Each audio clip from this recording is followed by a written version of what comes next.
लेके 10 तक, 1 से लेके 10 तक कौन सा क्वेश्चन? 1 से 10 एनी क्वेश्चन? 1 से 10 एनी क्वेश्चन? 7 पूछना है। Which of the following is not a chiral? Chiral centre नहीं पूछा है, कायरल मॉलिक्यूल पूछा है, मतलब एक्टिव पूछा है। समझे? पढ़ा तो रखा। तेरा नाम लिखाए थे मैंने। Resolvable, chiral molecule, non superimposable, asymmetric, dissymmetric, dextro, laevo, small D, small L, plus और माइनस। तेरे नाम लिखाए थे। तो कायरल पूछा गया मतलब एक्टिव। एक्टिव नहीं, नॉट अ कायरल मतलब इनएक्टिव पूछा गया। आंसर हो गया 1 क्लोरोपेंटेन, खत्म। उसके बाद 2 क्लोरोपेंटेन में क्या सेंटर मिलेगा? 1 क्लोरो 2 मिथाइल पेंटेन में भी क्या सेंटर मिलेगा? 3 क्लोरो 2 मिथाइल पेंटेन में भी क्या मिलेगा? क्या सेंटर। हर जगह क्या सेंटर मिल रहा है, जबकि आपके फर्स्ट वाले में क्या सेंटर नहीं मिल रहा है। 11 से लेके 20 तक, 11 to 20 सॉल्व किया है ना? 11 से 20 नहीं है? नहीं है? 21 से 30, 27 सबने पूछा है। 27 में लिख लो, वहां पर मिसप्रिंट है क्वेश्चन में।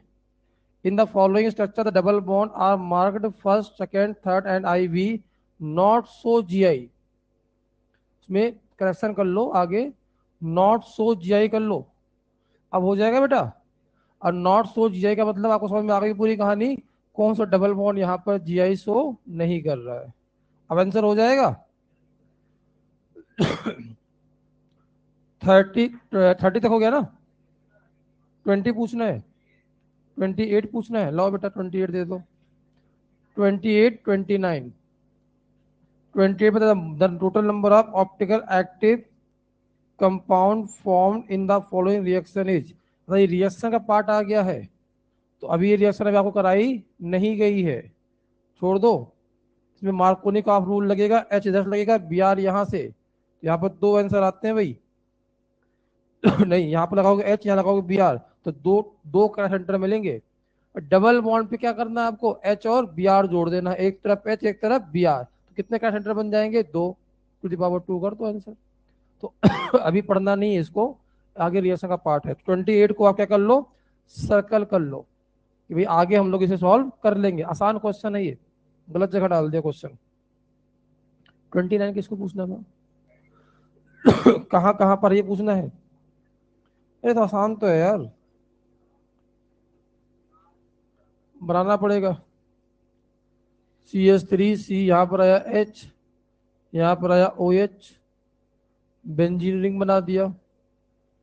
फिर यहाँ पर नाइट्रोजन बना दिया। फिर यहाँ पर ऐसे बना दिया, यहाँ बना दिया O, यहाँ बना दिया बेंजीन, यहाँ बना दिया CH3। फिर यहाँ पर ऐसे कुछ नाइट्रोजन बना रखा है। ठीक है भाई, ऐसे करके कुछ बना रखा है, देखो ये बना रखा ना।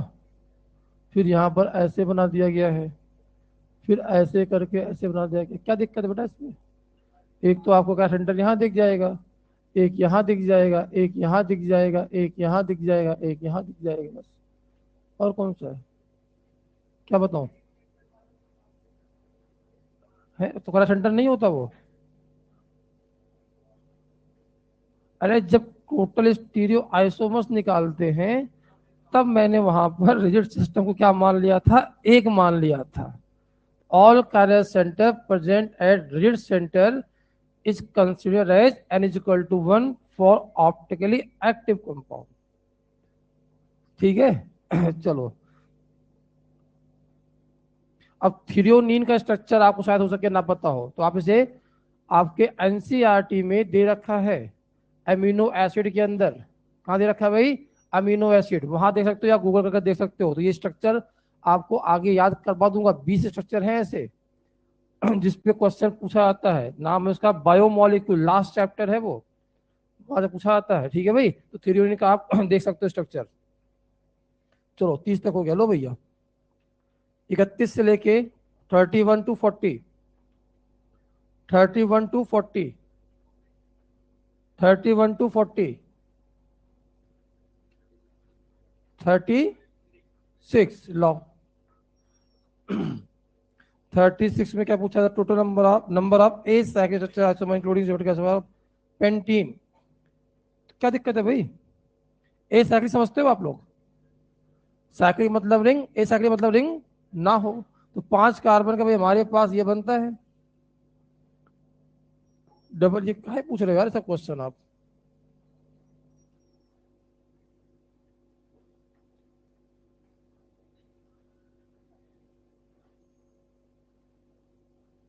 ये बनेंगे ना जीआई ना ओआई, तो क्लास में कराया यार। दो बनेंगे यहाँ पर, यहाँ कितने बनेंगे? एक। यहाँ कितने बनेंगे? एक। यहाँ कितने बनेंगे? एक। खत्म क्वेश्चन। क्लास में कराया यार ये तो। आपको इसमें ये भी बनवाया था और साथ में रिंग भी बनवाया था, और रिंग के अंदर भी मैंने आपको बनवाया था भाई कितने कितने बनते हैं। कर लोगे यार अब तो।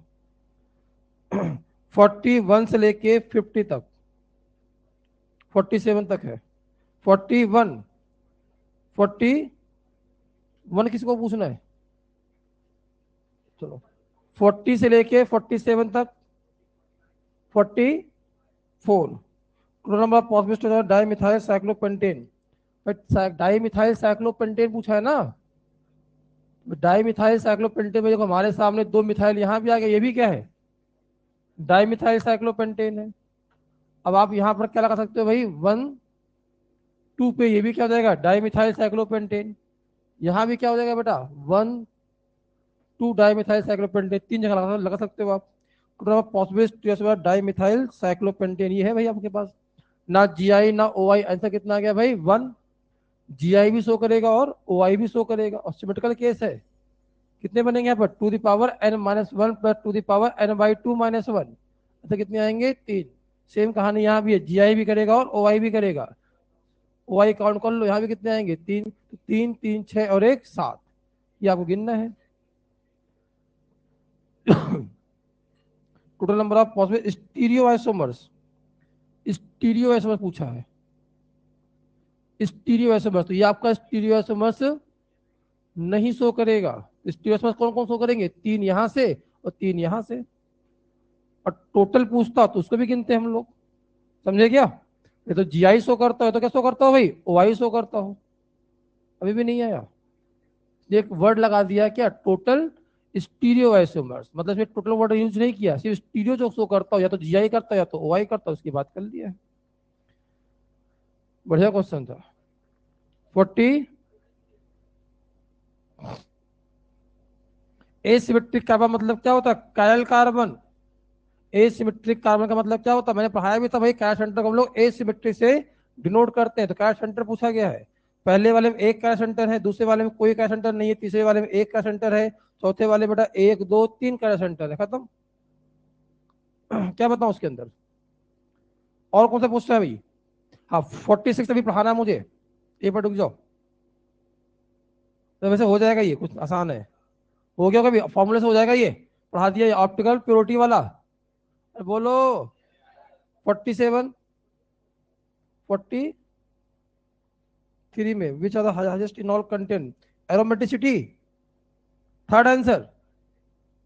तो पढ़ाया यार तो क्लास में। भाई आपका कीटो नाम ज्यादा स्टेबल कौन होता है?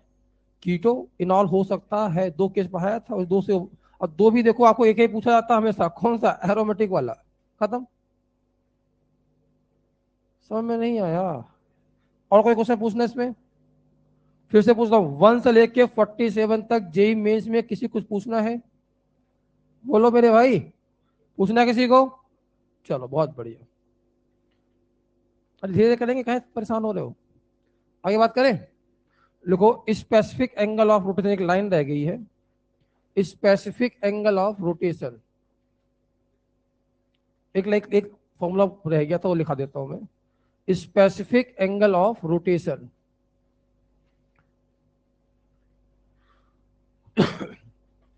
Specific angle of rotation.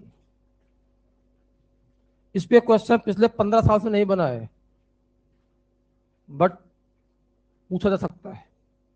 Specific angle of rotation समझो भाई। हेलो, आपसे कहा गया भाई हमारे साथ बड़ा आसान है, एक कोई ऑप्टिकली एक्टिव कंपाउंड है तो क्या वो पीपीएल को घुमाएगा? बोलो यार।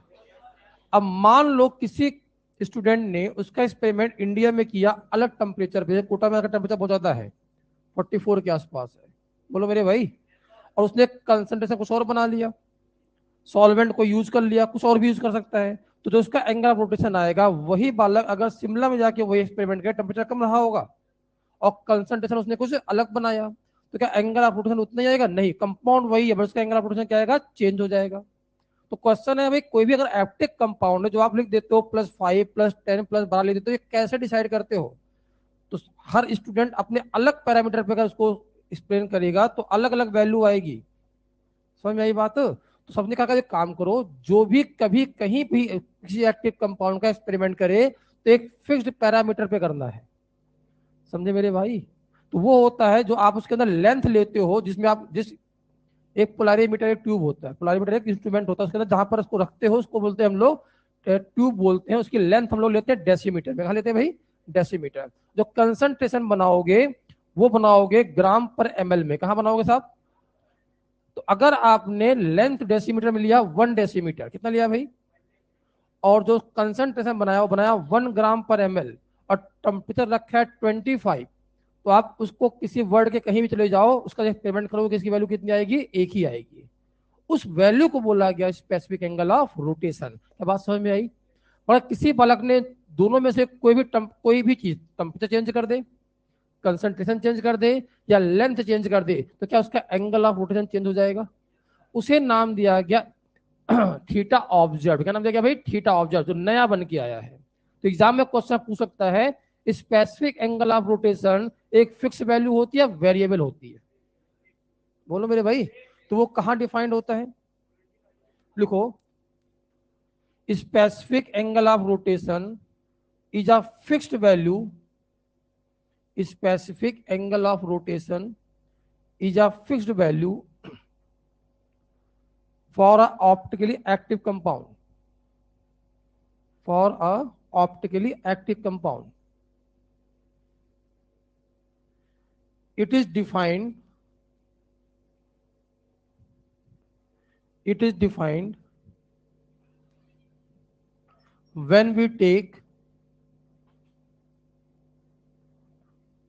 length of tube 1 decimeter,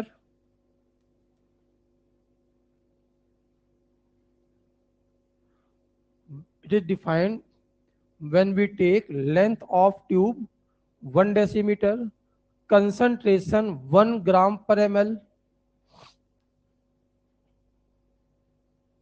and temperature 25 degree Celsius. Concentration फिर से बोलूं, length 1 decimetre, concentration 1 gram and temperature 25 degree Celsius. ठीक है भाई? नेक्स्ट लिखिए, next point, when we change any parameter, when we change above any parameter, when we change above any parameter, the angle of rotation change, then angle of rotation change, and it is known as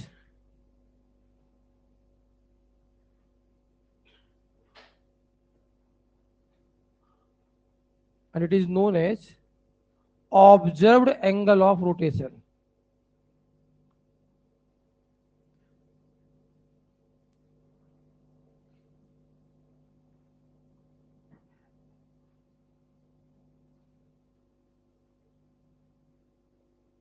हाँ भाई, अगर मैंने length को change किया, जैसा जैसे length बढ़ाओगे उससे क्या होता है? थीटा बढ़ता है। कंसंट्रेशन बढ़ाओगे थीटा क्या होता है? बढ़ता है। तो क्या मैं यहाँ पर थीटा ऑब्जर्व्ड को proportional to l into concentration बोल सकता हूँ? बोलो मेरे भाई। अब बताओ, क्या प्रोपोर्शनल को हम लोग किसी कांस्टेंट से मल्टीप्लाई कर दे, मामला बन जाता है ना भाई? तो अगर मैं यहाँ पर थीटा ऑब्जर्व लिखना चाहूँ तो क्या लिखूंगा बेटा यहाँ पर? तो किसी कंपाउंड के लिए कौन सी वैल्यू भी कांस्टेंट की है, उसका नाम क्या होता है? Specific angle of rotation. यहाँ लिख सकता हूँ बेटा हम अल्फा स्पेसिफिक, एल इंटू क्या लिख देंगे यहाँ पर? कॉन्सेंट्रेशन। तो अल्फा स्पेसिफिक का फॉर्मूला क्या बन जाता है बेटा? Theta observe into L into C. L किस में होगा भाई? लो भाई डेसीमीटर में, और कंसंट्रेशन कहाँ होगा बेटा? ग्राम पर एमएल में। ये आपको डिफाइन करना होता है। इस पे क्वेश्चन पिछले 15 साल से नहीं बना है, लास्ट क्वेश्चन 2003 में आया था, उसके बाद से नहीं आया है, इसलिए पढ़ा दिया है। ठीक है, आ जाए अच्छी बात, ना वे छोड़ देना। टेम्परेचर यहाँ पर फिक्स है, टेम्परेचर हम लोग मान लेते हैं यहाँ पर कितना बेटा? यहाँ पर टेम्परेचर हमारे पास कितना है? 25 डिग्री सेल्सियस। और भी चीज पर डिपेंड करता है, सॉल्वेंट कौन सा लिया है, लाइट कौन सा यूज किया, बहुत 5-6 फैक्टर है। पढ़ना नहीं, पढ़ा नहीं रहा मैं इसको, काम का है नहीं सब चीजें। रेन डालिए एल्काइल हैलाइड।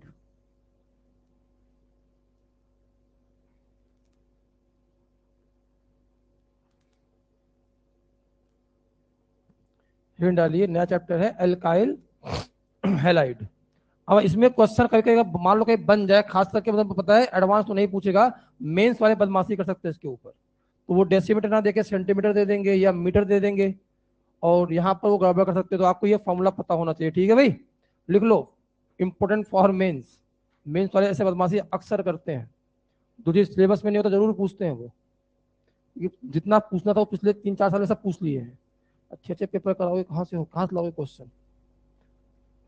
हर बार एक पेपर में एक दो क्वेश्चन फालतू डाल देते हैं वो, मास्टर परेशान होते हैं, बच्चे परेशान होते हैं। फिर डालो एल्काइल हैलाइड। शुरू करें भाई?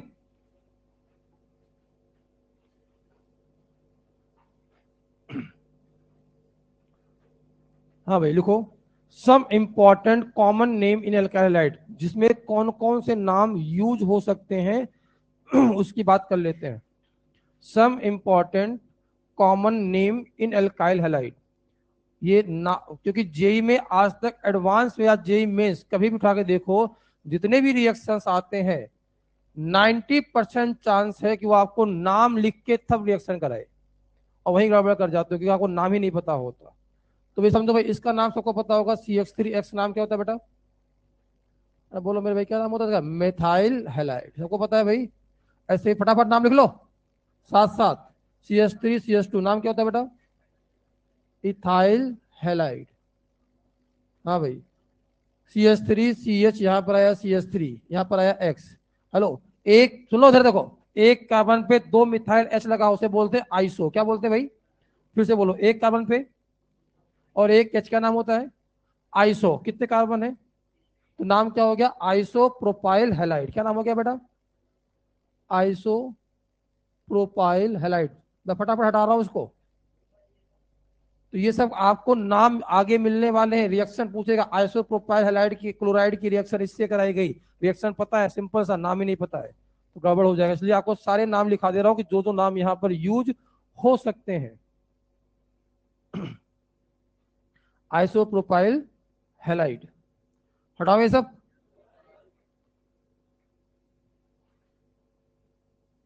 अब यहीं पर एक मिनट, यहीं पर लगा लो ओएच, तक क्या होगा नाम? ओएच लगा लो, methyl alcohol, ethyl alcohol, isopropyl alcohol. तो जहां हैलाइड लिख रहे हो वहां क्या लिख दोगे? एल्कोहल लिख दोगे ओएच लगाने पर। तो वो नाम अब वहां नहीं लिखाऊंगा, यहीं पर लिखा दे रहा हूं मैं। आगे बढ़े, चलो। अब आप मुझे बताओ, इस कंपाउंड का नाम क्या लिखोगे आप? CH3CH, यहाँ पर आया बेटा CH3, यहाँ पर आया CH2, यहाँ पर आया X। रुको, एक कार्बन पे वापस क्या मिल रहा है आपको? 2 मिथाइल एक H। तो इसको, इस ग्रुप को नाम क्या होता है? आइसो। क्या नाम होता है भाई? आइसो। आइसो तो इसके अंदर है, कार्बन कितने हैं? 1 2 3 4, नाम क्या नाम हो गया बेटा? Iso butyl halide. बात समझ में आ गई? ऐसे हम ध्यान देना, यहाँ पर लिख रखा है बेटा CH3C, यहाँ लिखा हुआ है CH3, यहाँ लिखा हुआ है CH3, यहाँ लिखा हुआ है CH2, यहाँ लिखा हुआ है X। एक कार्बन पे 3 मिथाइल हो और आगे CH2 हो, तो इस पूरे ग्रुप का नाम क्या होता है? नियो। क्या नाम होता है भाई? नियो। तो नाम क्या हो गया? Neo pentyl halide. अच्छा मुझे बताओ, ये आपका नियो है कि नहीं है? CH3C यहाँ पर आया बेटा, CH3 यहाँ पर आया, CH3 यहाँ पर आया X। हेलो, आइसो है कि नहीं है? आइसो, आइसो के लिए तरीका क्या बताया था? एक कार्बन पे 2 मिथाइल एक H चाहिए। समझ में नहीं आ रहा है? आइसो की कंडीशन बताओ। एक कार्बन पे 2 मिथाइल एक है, फिर आगे चाहे कुछ भी लगाओ। बोलो मेरे भाई, आइसो है कि नहीं है? आइसो कैसे बोल सकते हो यार? एक मिथाइल, 2 मिथाइल दिख गया, कहाँ यहाँ पर है? अनिमन पढ़ के आए ये लोग, पहले क्लास में पढ़ाया जाता है आइसो नियो। आइसो है कि नहीं है? नियो के लिए क्या चाहिए? एक कार्बन पे 3 मिथाइल, आगे CH2 चाहिए। यहां नियो है कि नहीं है? बोलो भाई। ना आइसो है ना नियो है, तो क्या नाम लिखे भाई? ब्यूटाइल तो है ये, ब्यूटाइल तो है, बट जहां से हेलोजन लगा हुआ है वो हेलोजन कितने डिग्री है बेटा? वो कार्बन कितने डिग्री है? 3 डिग्री है। जैसे नाम बोलेंगे टर्सरी, क्या नाम बोलेंगे भाई? Tertiary butyl halide. बहुत सारे नाम आने वाले हैं ऐसे। टर्सरी, TR टर लिख के छोड़ देते हैं, टर्सरी ब्यूटाइल हैलाइड। यही गड़बड़ करके आओगे, सर नाम ही नहीं पता होता हमें। रिएक्शन सीख जाओगे, नाम लिखना नहीं आता, कहाँ के कर पाओगे रिएक्शन? जिन्हें ना पता हो कहीं लिख लो कोने में, एक कार्बन पे 2 मिथाइल एक H, उसके बाद बोलते हैं आइसो। एक कार्बन पे 3 मिथाइल, आगे CH2, तब उसे बोलेंगे क्या हम लोग? नियो। सर्कल भी कर दिया कि क्या होना चाहिए।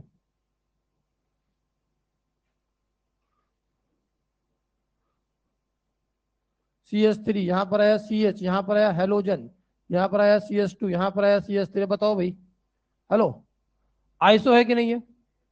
आइसो नियो, ना आइसो है ना नियो है, तो है क्या? 2 डिग्री है। बोलो मेरे भाई, तो 2 डिग्री लगा तो नाम क्या लिखेंगे सब लोग? Secondary, SEC, secondary butyl halide. Secondary butyl halide, tertiary हो गया, सेकेंडरी हो गया, ऐसे नाम पूछा जाता है। अब आपको आगे रिएक्शन करा दूंगा भैया कि सेकेंडरी ब्यूटाइल एल्कोहल की रिएक्शन कराओ इसके साथ। अब पता सब था आपको, रिएक्शन बहुत सिंपल से दे दिया मैंने। जो कॉमन नेम है, तकलीफ आती है इसके अंदर। आगे बढ़े अब। तो आइसो समझ में आ गया, नियो समझ में आ गया, सेकेंडरी समझ में आ गया, और टर्सरी। ऐसे मुझे बताओ, अगर यहीं पर मैं लिखा होता CH3 CH2, यहाँ लिखा होता CH2, यहाँ लिखा होता CH2, यहाँ लिखा X, ये भी ब्यूटाइल है। ब्यूटाइल ये भी है, ब्यूटाइल ये भी है, ब्यूटाइल ये भी है, बट ये कैसा है? प्राइमरी। तो प्राइमरी को हम लोग नहीं लिखते हैं, लिखते हैं N। क्या लिखते हैं भाई? N। N मतलब होता नॉर्मल। क्या नाम लिखा बेटा यहाँ पर? N butyl halide. हेलोजन जो भी होगा उसका नाम लिख देंगे। Cl होगा क्लोराइड, Br होगा तो ब्रोमाइड। तो N हो गया, आइसो हो गया, नियो हो गया, सेकेंडरी हो गया, और टर्सरी।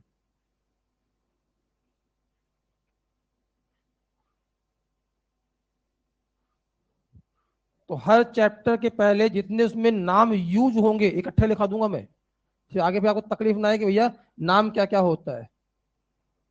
सब अलीमन में पढ़ाया गया होगा यार, आप लोग को भूल जाते हो आप लोग। हटाओ ये सब, हेलो, हटाऊं? अरे जल्दी लिखो, बोलो मेरे भाई, समझो। ऐसे बेटा अगर हमारे सामने यहाँ पर देखा हो CH2 double bond CH, valency free हो जाए, इसे शायद सबने नाम सुना होगा, बोलते हैं विनाइल। क्या बोलते हैं बेटा? ऐसे अगर आपने पढ़ा होगा CH2 डबल बॉन्ड CH, इसे अगर यहाँ लिख दिया जाए CH2, नाम क्या होता है इसका? एलाइल। तो दो नाम हो गए, एक अगर डबल बॉन्ड के साथ में वैलेंसी फ्री तो नाम विनाइल, डबल बॉन्ड के बाद कार्बन फिर वैलेंसी फ्री तो एलाइल। तो आप मुझे बताओ इसका नाम क्या लिखोगे? CH2 डबल बॉन्ड CH, यहाँ आया हेलोजन, नाम विनाइल हैलाइड। आगे बात समझ में? ऐसे अगर हमारे सामने आ जाए CH2 double bond CH CH2H, नाम क्या होगा इसका? Allyl halide. फटाफट लिखो। अब यहीं पर लगाएगा वो कुछ और लगा सकता है, मान लो यहाँ पर लगा दे वो OH लगा दे, RS2 लगा दे, तो नाम वही होगा। RS2 लगा दे, एमीन नाम लिख देना लास्ट में बस। एग्जाम में क्वेश्चन आया विनाइल क्लोराइड की रिएक्शन कराई गई इसके साथ, अब यही नहीं पता साहब विनाइल क्लोराइड क्या होता है, रिएक्शन कहाँ सीख पाओगे? और 90% चांस बता रहा हूं मैं, 90% चांस है कि जेई के रिएक्शंस में नाम लिख के आए। 90% बोल रहा हूं, 10% चांस है कि आपको स्ट्रक्चर बना के दे वो, इसलिए जरूरी है। हाँ भाई बताओ, अगर आपने यहां पर बेंजीन लिखा और लगाया हेलोजन, नाम क्या होगा बेटा इसका? क्या बोलते थे? फिनॉल बोलते हैं। इसका दो नाम होता है, इसको या तो बोलते हैं एराइल हैलाइड, या बोलते हैं हेलोबेंजीन। दो नाम होता है, क्या नाम होता है बेटा? एराइल हैलाइड या हेलोबेंजीन।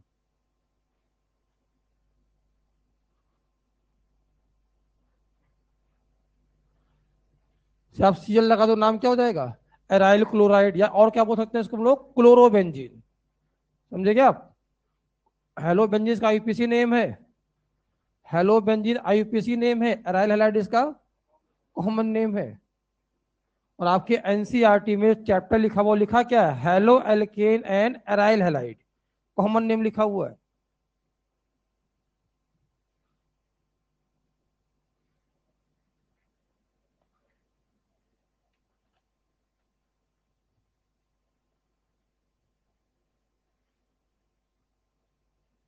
अब शुरू करते हैं भाई। इसका नाम क्या होता है?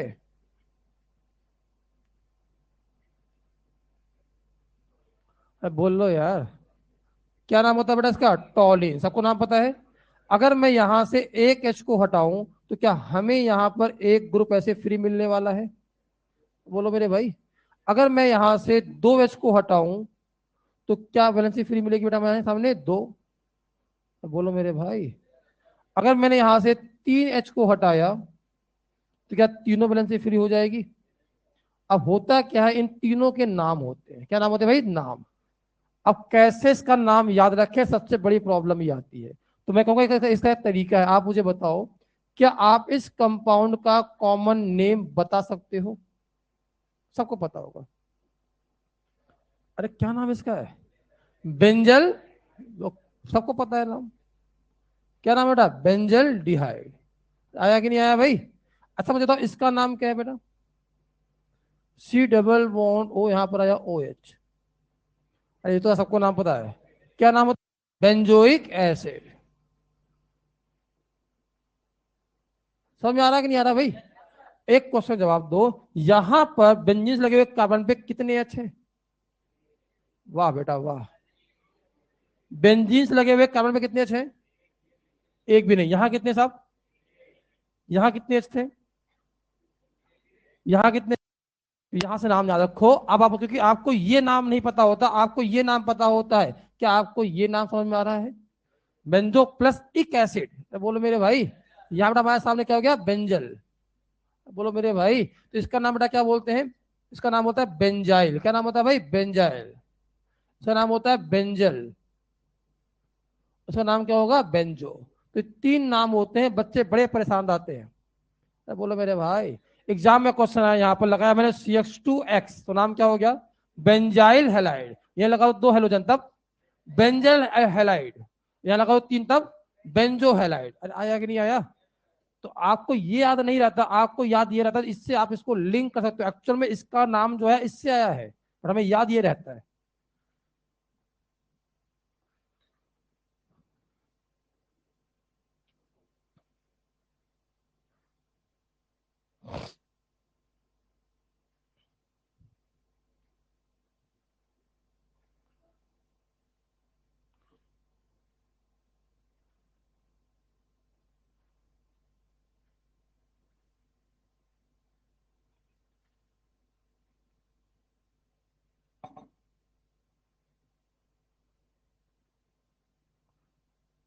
अब नाम में गड़बड़ तो नहीं करोगे?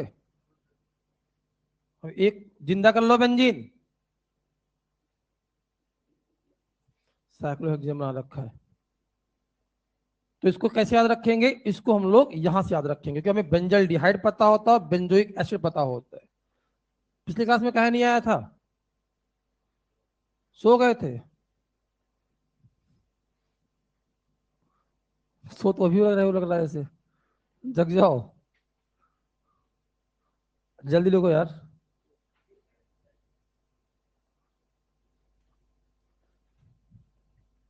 आगे बढ़े। अभी तो बेंजीन बना रहे हो। ये भगवान, कब सीखोगे लिखना होना यार? अभी यहाँ लिख रहा है, ये टॉलिन लिख रहा नाम। जिंदा कर ले बेटा बेंजीन।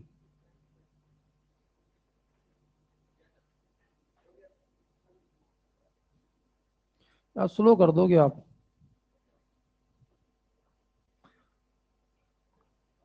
बेंजीन का है, देख के लिख रहा है।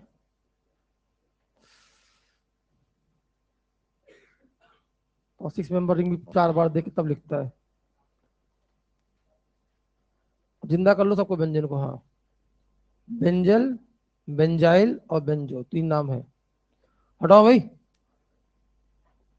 इसका नाम बताइए, क्या नाम लिखेंगे? यहाँ लिखा बेटा हमने CH2, यहाँ लिखा।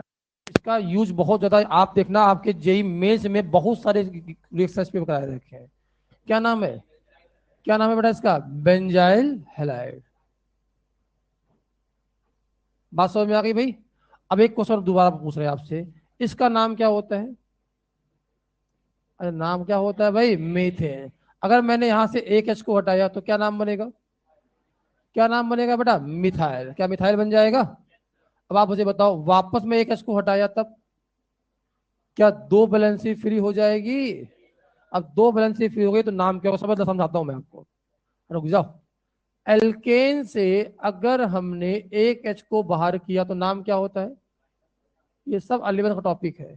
एल्काइल से अगर आपने एक एच को वापस हटाया तो कितनी वैलेंसी फ्री होगी? और दो वैलेंसी फ्री मतलब डी यू कितने आ गए वहां पर? वन। और वन डी यू को हम लोग क्या इन जैसा मान सकते हैं? तो लास्ट में क्या लगाना पड़ेगा आपको? इन। क्या लगाना पड़ेगा भाई? इन। तो नाम क्या? बोलो मेरे भाई, एल्काइल इन, या इसका एक नाम और भी होता है एल्काइल आइडीन।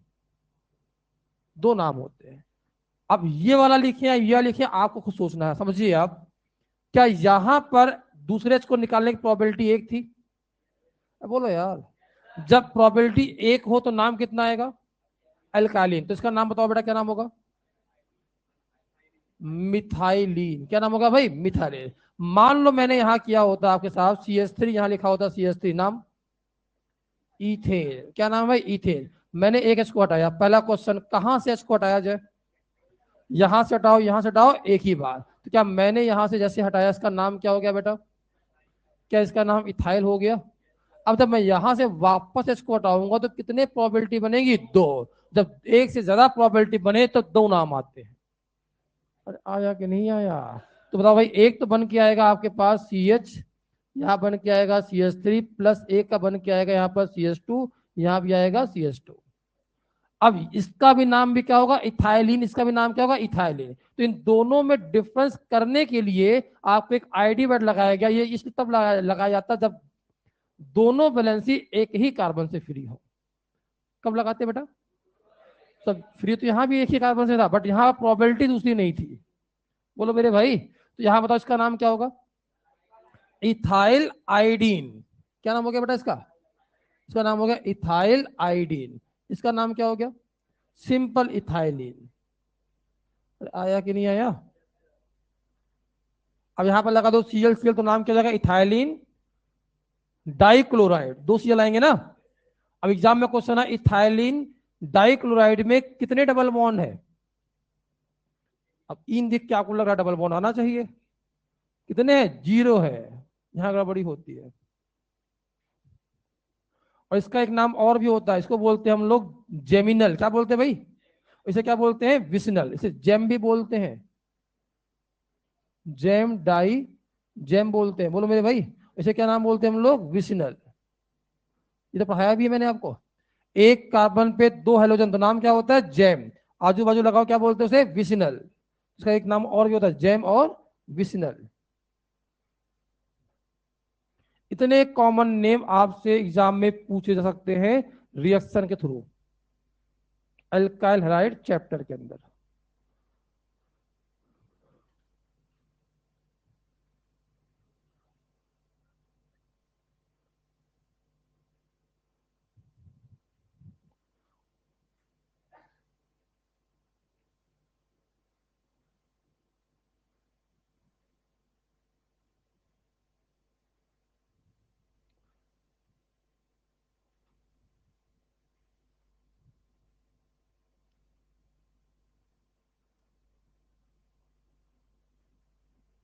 तो जेम कब बोलते हैं? जब जब दोनों ग्रुप एक जगह लगे हो तो नाम क्या होता है उसका? जेम। और आजू बाजू लगे हो तो विसनल। ऐसे भी क्वेश्चन पूछ सकता है वो, कि विसनल डाइक्लोराइड की रिएक्शन हमने कराई इसके साथ तो क्या बनेगा, जेम वाले कराई तो क्या बनेगा, पता होना चाहिए। शुरू करें भाई?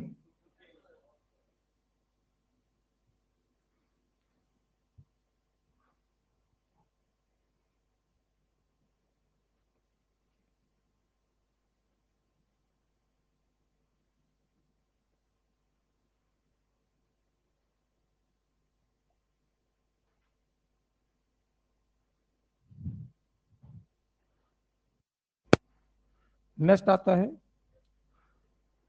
सम important points for chemical reaction. किसी भी रिएक्शन को सीखने के लिए 4-5 चीजें आपको पता होनी चाहिए।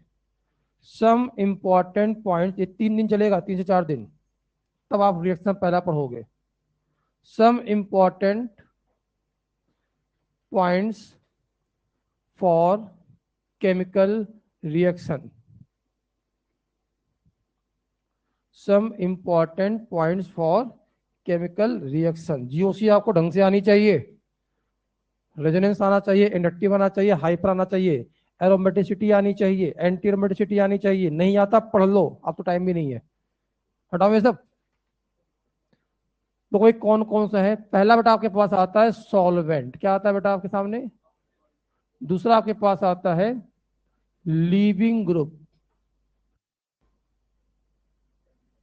तीसरा आपके पास आता है रिएजेंट। फिर बेटा आपके पास आता है इंटरमीडिएट।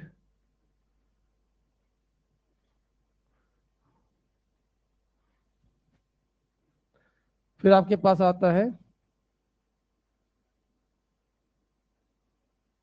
Energy profile diagram. और लास्ट आता है शिफ्टिंग इन कार्बोकैटायन। ये आता है। इतने चीज सीख पाओगे तब आप जाके सीख पाओगे कि रिएक्शन क्या क्या कैसे कैसे होती है। पहला क्या लिखा मैंने आपको?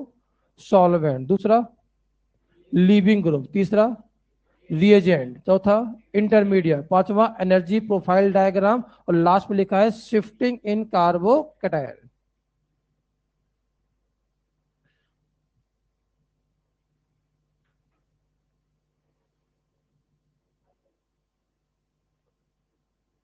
Solvent, leaving group, reagent, intermediate, energy profile diagram, और लिखा है शिफ्टिंग इन कार्बोकेशन,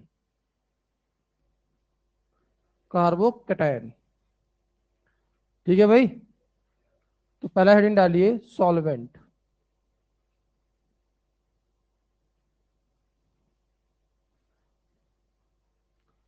क्या होता है solvent? Compound which solvate the solute. ये तभी ऊपर का कंसंट्रेशन क्या हो, ज्यादा हो। वो compound which solvate the solute is known as compound which can solvate the solute is known as solvent. पूरी केमिस्ट्री में सॉल्वेंट का बहुत बड़ा रोल है, सबसे पहले ही पढ़ाता हूं मैं। चलो भाई, तो आप मुझे बताओ भाई, सॉल्वेंट तो आप सबने साथ सुना होगा। कौन सा सॉल्वेंट किसको सॉल्वेट करता है? तो आपने साथ सुना होगा लाइक डिजॉल्व लाइक। बोलो भाई। तो according to, next point, according to like dissolve like. अरे कुछ दिन पहले मैंने आपको जीआई में पढ़ाया भी था। According to like dissolve like polar solvent, according to like dissolve like polar solvent solvate polar molecule. Like dissolve like का मतलब क्या हो गया? पोलर में कौन डिजॉल्व होगा? पोलर। और नॉन पोलर में non polar. According to like dissolve like polar solvent solvate polar compound, polar solvent solvate polar compound, and non polar solvent and non polar solvent solvate non polar compound. Simple है यार। Polar solvent dissolve polar compound, non polar solvent dissolve non polar solvent. यह सबने बचपन से पढ़ते आ रहे हो ये, लाइक डिजॉल्व लाइक के अंदर। बोलो मेरे भाई, फिर से बोलूं।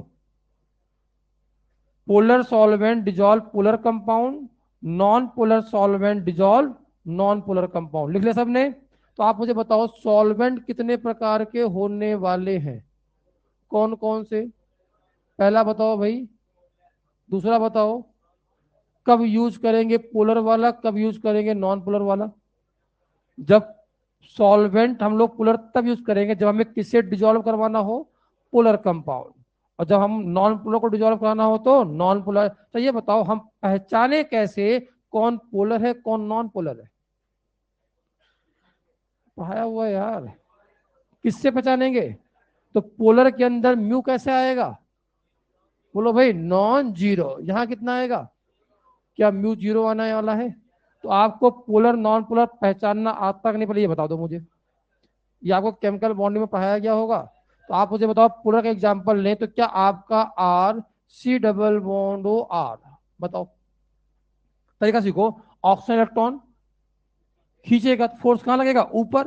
इलेक्ट्रॉन ये देगा, आर इलेक्ट्रॉन देता है भाई, फोर्स के एक तरफ हो जाएंगे, जीरो या नॉन जीरो। क्या बोलोगे, पोलर या नॉन पोलर? अब आप मुझे बताओ, यहां लिखा बेटा मैंने ओ एच, यहां लिखा मैंने ओ एच, वाटर लिखा हुआ है। ओ एच में से इलेक्ट्रॉन कौन खींचेगा? ओ। यहाँ कौन खींचेगा? ये। क्या दोनों वेक्टर कैंसिल हो जाएंगे? नहीं होंगे। क्या बोलोगे उसे? पोलर बोलेंगे। समझ में नहीं आ रहा क्या? तब मुझे बताओ, यहाँ लिखा बेटा हमने आर, यहाँ लिखा C double bond O H, ये बताओ क्या बोलोगे? पोलर। ये सब के सब बेटा किसके एग्जाम्पल है? पोलर। ऐसे आप मुझे बताओ, नॉन पोलर की बात करना हो तो बेंजीन कैसा होता है?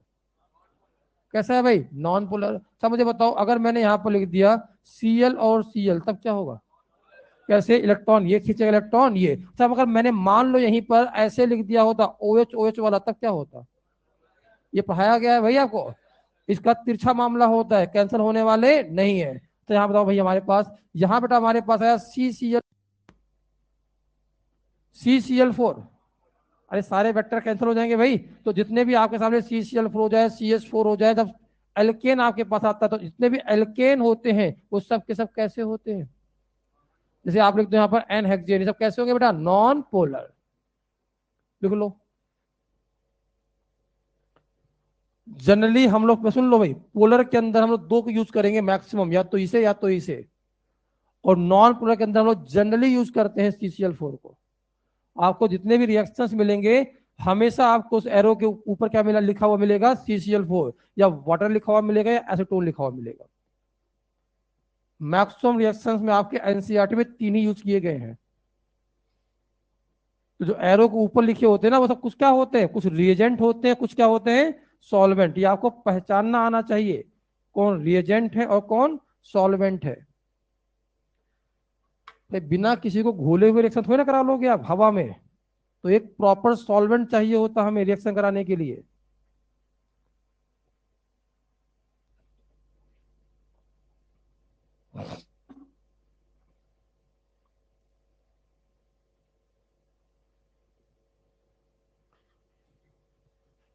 ये पढ़ाऊं क्या आपको कि कैसे होता है नॉन पोलर पोलर? आता है सबको? हट, बता दीजिए, फिर भूल जाओगे। बताया था मास्टर ने पहले। अरे जीआई के अंदर पढ़ाया मैंने यार। सिस ट्रांस के अंदर डायपोल निकलना सिखाया होगा मैंने। सीएस इलेक्ट्रॉन देने वाले इलेक्ट्रॉन कैंसिल हो जाते हैं, यहाँ कैंसिल नहीं होते। फिर से सर्कल सर्कल बनाया होगा, पॉजिटिव नेगेटिव करके। वहां भी तो पढ़ाया था। अरे वो जिंदा करो बेंजीन तो गड़बड़ हो जाएगा, उधर भी गड़बड़ हो जाएगा। यहाँ पर जिंदा है बेंजीन ये। शुरू करें भाई आगे? अरे जल्दी लिखो यार। ये सब कोई नहीं पूछता पोलर कौन है नॉन पोलर कौन है। नहीं नहीं, पूछा क्या है जेई मेंस में? आपके क्वेश्चन पढ़ा होगा मॉड्यूल में। इनऑर्गेनिक में, इनऑर्गेनिक के केमिकल बॉन्डिंग में भी क्वेश्चन वो होगा, और ऑर्गेनिक में भी डाल दिया है, क्योंकि इसमें बेंजीन दे रखा है इसलिए दे दिया। हटाओ इसे। हो गया खत्म। अब देखो भाई, हमें जो पढ़ना है, सब बताओ हम कौन सा चैप्टर पढ़ने जा रहे हैं? एल्काइल हैलाइड में क्या CH3H लगाओगे? सोचो जरा। फिर आप अल्कोहल पढ़ोगे, फिर आप ईथर पढ़ोगे, जितने भी आप पढ़ोगे, हाइड्रोकार्बन छोड़ के और बेंजीन छोड़ के, सब सब कैसे होने वाले हैं? पोलर होने वाले हैं। अब पोलर अगर होगा तो हमें कौन से सॉल्वेंट की रिक्वायरमेंट होने वाली है? पोलर की होने वाली है। मतलब अल्काइल हैलाइड में हम लोग कौन सा सॉल्वेंट यूज करेंगे? पोलर। अल्कोहल में कौन सा यूज करेंगे? पोलर। ईथर में कौन करेंगे? पोलर। एल्डिहाइड में पोलर, एसिड में पोलर। बोलो मेरे भाई, एमीन में पोलर। कहां कहां नॉन पोलर का रिक्वायरमेंट आएगा? बेंजीन वाले में और हाइड्रोकार्बन में। दो चैप्टर के अलावा मैक्सिमम में आपको पोलर ही मिलने वाला है। तो बोलो मेरे भाई, तो सबसे पहले क्या पढ़ने जा रहे हैं हम लोग? Polar solvent. अब पोलर जो हमारे पास होता है, पोलर सॉल्वेंट, ये होते हैं दो प्रकार के। कितने प्रकार के बेटा? एक होता है पीपी, पानी पूरी, और एक होता है पीएपी, पाप। फुल फॉर्म सुन लो भाई, पोलर प्रोटिक, क्या नाम है? और पोलर अप्रोटिक, लिखो पहले नाम इसका। और कहानी स्टार्ट यहीं से शुरू होने वाली है, तो आप धीरे धीरे रिएक्शन की तरफ बढ़ रहे हो। पोलर प्रोटिक और पोलर अप्रोटिक, नाम से ही समझ में आ रहा है। प्रोटिक मतलब प्रोटॉन से लेने वाला मामला कुछ, और अप्रोटिक मतलब प्रोटॉन ना हो। सब कैसे समझे हम लोग? पोलर प्रोटिक और पोलर अप्रोटिक। ए प्रोटिक लिख लो, अब मैं लिख ही देता हूं यार, पोलर अप्रोटिक। से क्या लिखा बेटा हमने? Polar protic. समझो भाई, पोलर प्रोटिक का मतलब इसमें क्या होगा? प्रोटॉन से रिलेटेड कुछ होगा। तो इसमें एक प्रोटॉन किसे बोलते हैं हम लोग? एच पॉजिटिव को। बोलो मेरे भाई। तो ऐसा कंपाउंड, सुन लो, ऐसा कंपाउंड जो पोलर तो हो बट उसके अंदर कम से कम एक ऐसा एच प्रेजेंट हो जो किस चीज के लिए अवेलेबल हो? हाइड्रोजन बॉन्ड के लिए। किसके लिए अवेलेबल हो बेटा? बोलो मेरे भाई। तो यहां पर इस कंपाउंड में आपको क्या नहीं मिलेगा? ऐसा कोई एच नहीं मिलेगा जो क्या कर सके। देखो इसके अंदर at least one hydrogen present, PP के अंदर at least one hydrogen present which is available for, yeah, which can show at least one hydrogen present which can form hydrogen bond, so hydrogen bond, form hydrogen bond, कुछ भी लिख लो, which can form hydrogen bond। इसके अंदर क्या लिखोगे? देखो, compound in which no hydrogen is present for hydrogen bond, no hydrogen is present for hydrogen bond। समझो? हाँ भाई, हाइड्रोजन बॉन्ड जनरली, जनरल बात कर रहा हूं भाई, कौन कौन से एच शो करते हैं भाई? क्या एफ से लगा एच शो कर सकता है? ओ से लगा एच, एन से लगा एच। अब ये क्या बोलेगा भाई साहब, हम किस चीज के लिए अवेलेबल है? हाइड्रोजन बॉन्ड का। हाइड्रोजन बॉन्ड कर लो, सामने कौन आना चाहिए हाइड्रोजन बॉन्ड करने के लिए? यही एलिमेंट वापस आना चाहिए। क्या सामने भी, आपके सामने एफ ओ एन, क्या यही इसके साथ में हाइड्रोजन बॉन्ड करेगा? बोलो मेरे भाई। तो हाइड्रोजन बॉन्ड किसके बीच में होता है? इनसे लगा हुआ है, सामने भी यही मिलना चाहिए। अरे आया कि नहीं आया? तो आप मुझे बताओ, पोलर प्रोटिक का एग्जांपल देखा जाए, सबसे बढ़िया एग्जांपल कौन होगा बेटा? अरे वाटर है कि नहीं है? क्यों भाई? ओ से लगा क्या है? एच। एच एफ आपका पोलर है कि नहीं, बताओ जरा।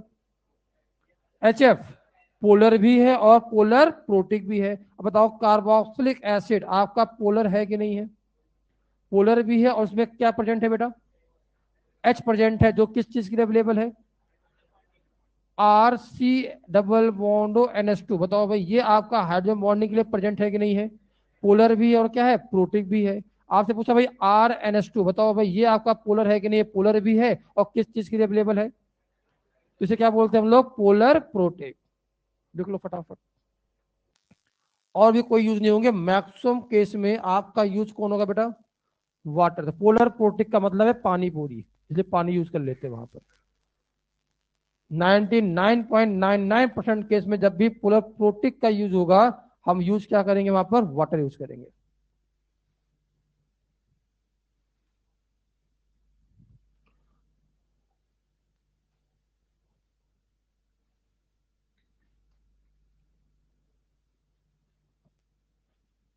शुरू करें भाई।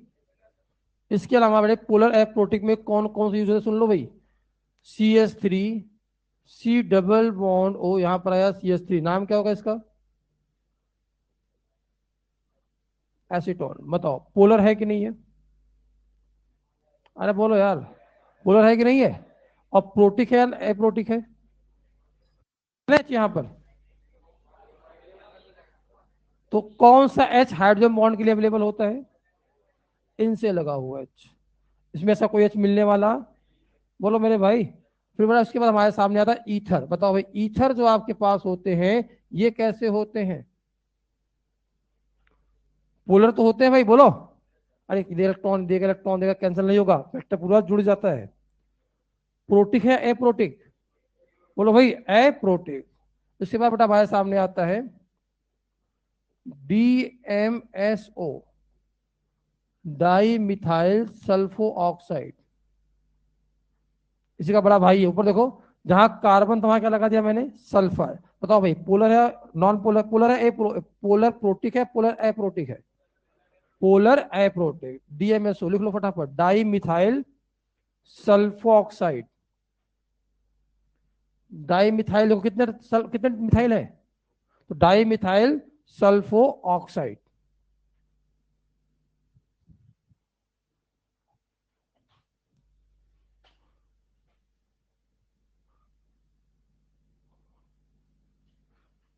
Di methyl sulpho oxide. लिख लिया बच्चा?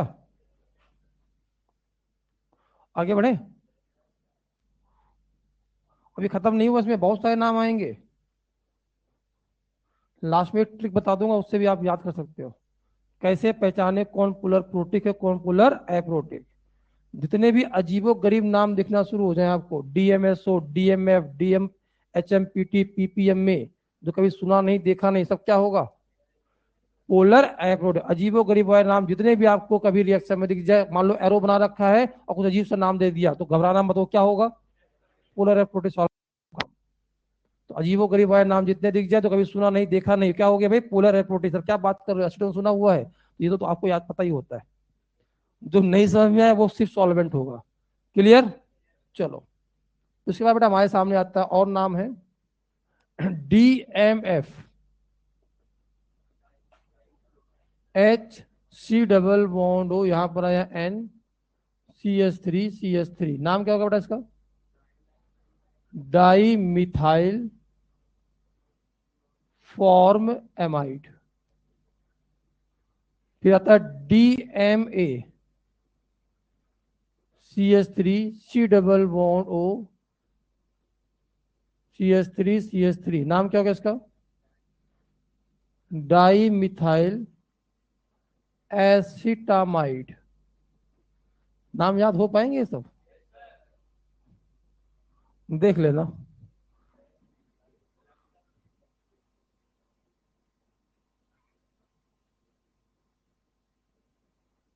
इसको बड़ा बोलते हैं हम लोग क्राउन ईथर। क्या बोलते हैं बेटा? Crown ether. सब किसके एग्जाम्पल है? ये सब के सब पोलर है, बट ये सब के सब कैसे हैं? एप्रोटे। क्या 11th क्लास में आपको कॉमन नेम लिखना सिखाया गया था? सिखाया गया नहीं सिखाया गया था? ये सब बार वहीं सिखा दिया, मैं तो सिखा देता हूँ 11th क्लास में। अभी 2 मिनट लगा, सिखा देता हूँ, चलो कोई बात नहीं है। अभी सिखा देता हूँ, बहुत आसान है नाम लिखना है सब। पता नहीं कैसे परेशान होते हो आप लोग। क्या हुआ? डाई मिथाइल एसिड एमाइड लिखा हुआ है।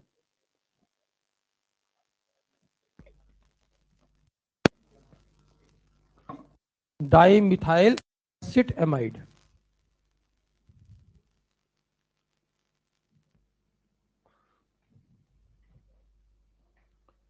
इसका नाम क्या लिखा बेटा? Crown ether. ऐसे इसका नाम समझना भाई, P डबल बॉन्ड O, यहां पर आया N यहां पर आया CH3 यहां पर आया CH3, यहां पर आया CH3 को भाई कितने मिथाइल है? तो नाम हो गया हेक्सा मिथाइल का नाम हो गया भाई। और कितने नाइट्रोजन है? तो नाम हो गया ट्राई अमाइन हेक्सा मिथाइल। और P डबल बॉन्ड O में अगर P अगर आपका 5 बॉन्ड बनाए तो क्या बोलते हैं उसे? फास्फोरस या फास्फोरिक? बोलो भाई फास्फोरिक। तो उसका नाम होता है हेक्सा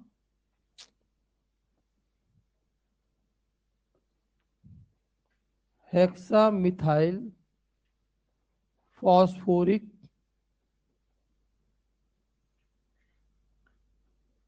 ट्राईएमाइन, शॉर्ट फॉर्म होता है HMPT। क्या नाम होता है बेटा? HMPT।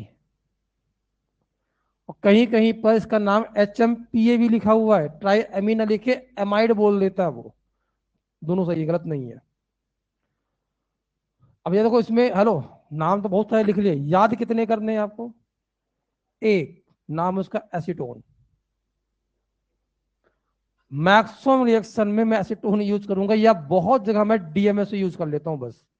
और एनसीईआरटी दो ही यूज करती है, डीएमएसओ या एसीटोन। जे भी यूज करता है। लिखने तो बहुत लिख दिया मैंने, बहुत सारे नाम है, बट आपको जितने जरूरत थी लिख दिया, क्योंकि कहीं कहीं आपको जो आप एग्जाम दोगे, स्कोर पेपर दोगे, टेस्ट दोगे, तो ये सब नाम आ सकते हैं। तो आपको समझ में आ गई, एक ट्रिक समझ में आ गई, ऐसा नाम जो कभी देखा नहीं सुना नहीं, वो क्या है? Polar aprotic. ऐसा समझ में आई कहानी? चलो बहुत बढ़िया। तो पहली कहानी तो भैया आपको पहचानना है कौन पोलर प्रोटिक है और कौन पोलर एप्रोटिक। आगे शुरू करें अब? हेलो, चलो शुरू करते हैं। केमिकल रिएक्शन किसे बोलते हो? पुराने बॉन्ड का टूटना, नए बॉन्ड का बनना, क्या बोलते हो वैसे? Chemical reaction. भैया सो मत, जग जाओ, अब कहानी स्टार्ट होने वाली है। तो थ्योरी था यार, शुरू करें आगे? हटाओ बेटा इसे, समझो। अब बेटा मैं पोलर प्रोटिक की बात करूं तो पोलर प्रोटिक का सबसे बढ़िया एग्जांपल हमारे पास कौन सा होता है? वाटर। जब वाटर में काम करो, आप डाइपोल बनाने की कोशिश करो, तो फोर्स कहां से कहां लगेगा बताना? ये खींचेगा इस तरफ, ये खींचेगा इस तरफ, तो नेट फोर्स क्या ऐसे पास होने वाला है? अगर नेट फोर्स ऐसे पास होने वाला है, तो आप मुझे बताओ किस तरफ पॉजिटिव आएगा, किस तरफ नेगेटिव आएगा? ऊपर साइड में क्या एक निगेटिव का ऐसे चार्ज डेंसिटी बन जाएगी, और इस तरफ बेटा क्या बन जाएगा? क्या यहां पर एक पॉजिटिव का चार्ज बन के आने वाला है? और इसे मैं बोलता हूं फ्री एंड। क्या बोलता हूं बेटा मैं? Free and. तो यहां पर फ्री एंड यहां भी है और फ्री एंड यहां भी है। ये बात समझ में आ रही है आपको? बोलो मेरे भाई। अब एक काम करो, मैंने यहां पर एक ए पॉजिटिव कोई चार्ज डाल दिया, क्योंकि रिएक्शन में जब तक पॉजिटिव नेगेटिव बनेगा नहीं, तब तक रिएक्शन होने वाली नहीं है। जैसे आप ए पॉजिटिव डालोगे, तो आप मुझे बताओ पॉजिटिव की तरफ कौन अट्रैक्ट होने वाला है, पॉजिटिव या निगेटिव? पॉजिटिव तरफ अट्रैक्ट कौन होगा? और क्या ये फ्री एंड पे है? बोलो मेरे भाई। तो क्या निगेटिव वाला पार्ट इसकी तरफ घूम जाएगा? और जैसे घूमेगा, समझना मेरी बात को, क्या एक पे पॉजिटिव, एक मिनट, अभी आप इलेक्ट्रोस्टैट पढ़ रहे होगे, चार्ज हमेशा कहां प्रेजेंट होता है? तो क्या एक पे चार्ज यहां पर ऐसे पॉजिटिव पॉजिटिव पॉजिटिव का चारों तरफ फैला हुआ होगा? इसकी तरफ कौन अट्रैक्ट होने वाला है? अगर निगेटिव यहाँ अट्रैक्ट होगा, तो आप मुझे बताओ, यहां पर आया ओ, यहां पर आया एच, एच यहां बताओ बेटा, कितने वाटर मॉलिक्यूल यहां पर अट्रैक्ट होने वाले हैं? बोलो मेरे भाई, बहुत सारे। ऐसा होते ही आप मुझे बताओ कि यहाँ पर एक बॉन्ड बन के आने वाला है। इसका जो साइज पहले ए पॉजिटिव का गैस में छोटा सा था, वाटर चारों तरफ चिपक जाएगा, तो क्या इसका साइज अब बढ़ जाने वाला है? अब आप बताओ, जैसे इसका साइज बढ़ा, वहां पर जो चार्ज पहले ए पे था, वो चार्ज ए पे रहेगा या वापस सरफेस पे आएगा? फिर से बोलो, कहां आएगा? तो क्या पॉजिटिव चार्ज यहां वापस आ चुका है? और पॉजिटिव चार्ज यहां चुका है, तो क्या वापस यहां पर वाटर मॉलिक्यूल इसमें अट्रैक्ट होने वाला है? बोलो मेरे भाई, क्या एक लेयर और बन के आने वाली है? फिर एक लेयर और बन के आने वाली है, क्या ऐसे बहुत सारे लेयर बन जाएंगे? तो पानी में डालने के बाद एक पॉजिटिव जो पहले छोटा सा था, क्या धीरे धीरे धीरे सॉल्वेशन से बहुत बड़ा हो जाएगा? तो इसका रिएक्शन के अंदर मूवमेंट फास्ट होगा, स्लो हो जाएगा? आप पढ़ने जा रहे हो रेट ऑफ रिएक्शन को कैसे हम लोग स्लो या फास्ट सॉल्वेंट के थ्रू कर सकते हैं। समझ में नहीं आ रहा है? समझ में आ रही कहानी? अब आप मुझे बताओ, यहां लिखा बेटा मैंने, ध्यान सुनना, ये क्वेश्चन गलत करोगे। यहां पर पहले लेयर में आया N1 मॉलिक्यूल वाटर का, दूसरे लेयर में आया N2 मॉलिक्यूल, तीसरे में आया बेटा N3 मॉलिक्यूल, फिर आया N4 molecule, dot dot dot. मैं डॉलर छोड़ दो, N1 N2 N3 N4 में से मैक्सिमम वाटर मॉलिक्यूल कौन से लेयर में होंगे?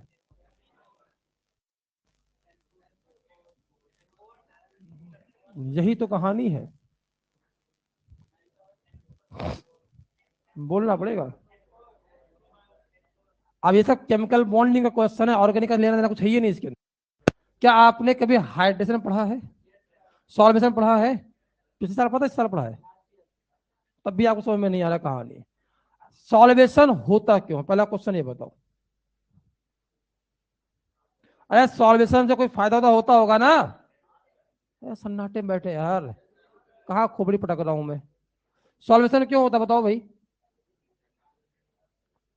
भाई आप खुद ही बोल रहे हो पॉजिटिव की तरफ अट्रैक्ट कौन हो रहा है? यहाँ तो नेगेटिव जितना था उतना वाटर में रहेगा। क्या यहाँ पर पॉजिटिव चार्ज ए के ऊपर है? बोलो यार। तो हम लोग कभी भी केमिस्ट्री के अंदर चार्ज वर्ड यूज नहीं करते, हम लोग यूज करते हैं चार्ज डेंसिटी। क्या यूज करते हैं बेटा? क्या होने वाला होता है बताना ये होता है आपके पास चार्ज अपॉन वॉल्यूम। क्या होता है भाई? Charge upon volume. जैसे मास डेंसिटी बराबर क्या होता है? Mass upon volume. जैसे चार्ज डेंसिटी क्या होता है? जितना वॉल्यूम कम होगा उसकी चार्ज डेंसिटी, अगर चार्ज डेंसिटी ज्यादा होगी तो क्या अट्रैक्ट करने की प्रोबेबिलिटी ज्यादा होगी? फजान रूल भी पढ़ा होगा आपने यार।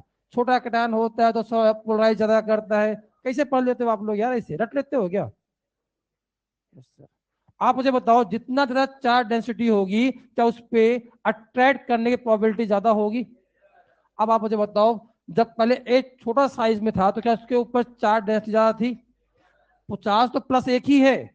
वो पहले छोटे साइज में था, फिर उसके बाद क्या है बड़े साइज पे, फिर क्या है और बड़े साइज, फिर क्या है और बड़े साइज। क्या धीरे धीरे चार्ज डेंसिटी कमजोर होती जा रही है? अगर चार्ज डेंसिटी कमजोर होती जा रही है तो निगेटिव को अट्रैक्ट करने की प्रोबेबिलिटी भी क्या होगी? कम होगी। अभी भी नहीं आया? तो बताओ किसका सॉल्वेशन ज्यादा बेहतर होगा? किसका सॉल्वेशन ज्यादा बेहतर होगा? जिस चार्ज का साइज ज्यादा होगा या कम होगा? पहले स्टेटमेंट लिखिए, मोर चार्ज डेंसिटी मोर सॉल्वेशन। भगवान, मुझे लगता है 11th भी आपको साथ साथ पढ़ाना पड़ेगा। पढ़ाई पढ़ाना ही पड़ रहा है बेटा। मोर चार्ज डेंसिटी मोर सॉल्वेशन, मोर चार्ज डेंसिटी मोर सॉल्वेशन। फिर लिखिए चार्ज डेंसिटी बराबर चार्ज अपॉन वॉल्यूम।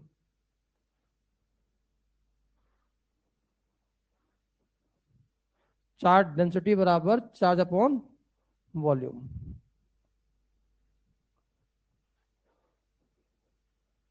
अब बताओ बच्चा, हेलो। अब बताओ N1 N2 N3 N4 में से मैक्सिमम मॉलिक्यूल कहां होंगे? N1 greater than, N2 greater than, N3 greater than, N4 dot dot. अरे आया कि नहीं आया? क्यों ऐसा हो रहा है? एग्जाम में क्वेश्चन आया, एग्जाम में क्वेश्चन आया भाई। हमारे पास दे रखा OH पे पॉजिटिव, यहां दे रखा है SS पे पॉजिटिव। क्या पॉजिटिव चार्ज दोनों बराबर है? वॉल्यूम बराबर है? वॉल्यूम बराबर है। जब पानी में डाला जाएगा तो अभी एक मिनट, जब पानी में नहीं है तो किसका साइज बड़ा है? बोलो मेरे भाई। पानी में डाल दो, बहुत बड़ा साइज हो जाएगा। क्यों? वो ज्यादा सॉल्वेशन कर लेगा। समझ में नहीं आया? तो आपको आगे सीखना पड़ेगा कि जब रिएक्शन कराएंगे, इन्हीं की रिएक्शन जब आप नॉन पोलर में कराओगे या गैस में कराओगे तो ये बहुत फास्ट भागता है। बोलो भाई। अब पानी डाल के जब रिएक्शन कराओगे तो सबसे फास्ट ये भागेगा। कहें भाई? क्योंकि इसका क्या हो चुका हो? सॉल्वेशन। इसको वाटर ने पकड़ लिया है, इसका मूवमेंट क्या हो गया? स्लो। आ रहा कि नहीं आ रहा यार? पक्का? लिखो फटाफट। अच्छा एक मिनट, एक मिनट, एक मिनट, एक मिनट। कोई भी स्पीसीज चाहे पॉजिटिव हो चाहे निगेटिव हो चाहे रेडिकल हो, सुन लो एक स्टेटमेंट, स्टेबल होते हैं अनस्टेबल, इंटरमीडिएट। अरे 11th जीओसी स्टार्ट कर रहा हूं यार। पॉजिटिव निगेटिव या रेडिकल स्टेबल होते हैं अनस्टेबल? अनस्टेबल होते हैं। क्वेश्चन है कहां अनस्टेबल होते हैं?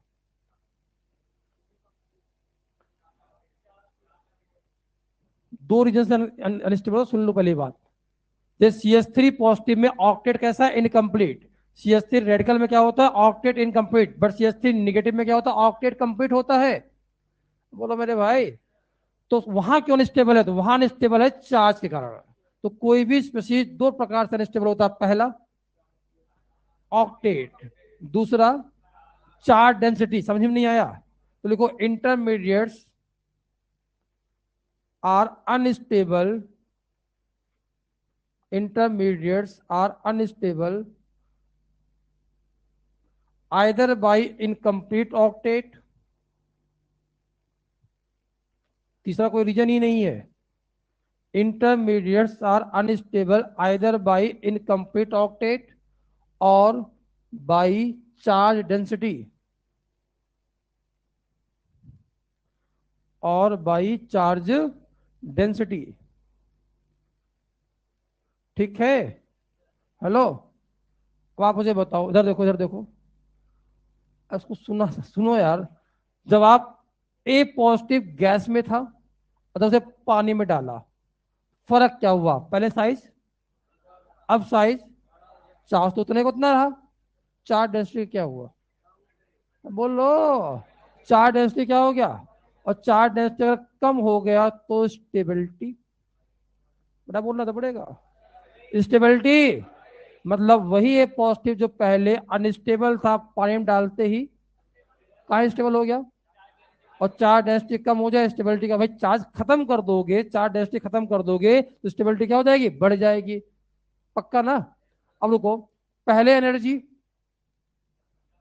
अब एनर्जी, एनर्जी ना तो क्रिएट होती है ना तो डिस्ट्रॉय होती है, होता क्या है?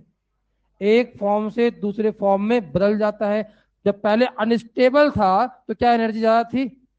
कम, सोचा कर, अगर एनर्जी कम हो गई तो, अगर स्टेबिलिटी बढ़ गई तो एनर्जी गई कहाँ? क्या वही एनर्जी यहां से बाहर निकलने वाला है भाई? इसी एनर्जी को नाम दिया गया था सॉल्वेशन एनर्जी, और वाटर यूज का तो नाम होता है हाइड्रेशन एनर्जी। पढ़ा नहीं है क्या सब चीज आप लोगों ने? हाइड्रेशन एनर्जी, सॉल्वेशन एनर्जी, क्या बोलते हो बताओ, क्या बोलते हैं इसे हम लोग? हाइड्रेशन एनर्जी, या इसे एक नाम और भी देते हैं, कौन सा? Solvation energy. हाइड्रेशन कब बोलते हैं? जब वाटर हो जाए तो हाइड्रेशन, नहीं जनरल फॉर्म में क्या बोलते हैं हम लोग? सॉल्वेशन। समझ में आई बात? लिखो,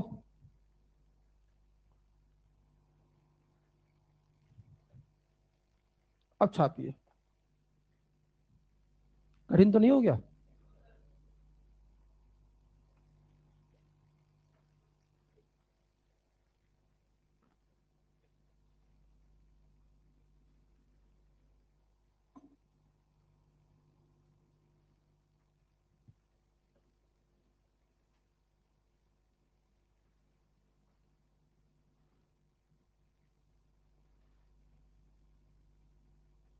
मोर चार्ज डेंसिटी, मोर सॉल्वेशन, लिख लिया ना आपने? और चार्ज डेंसिटी बराबर चार्ज अपॉन वॉल्यूम।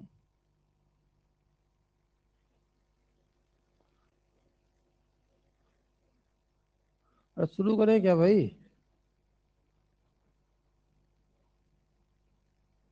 जल्दी लिखो,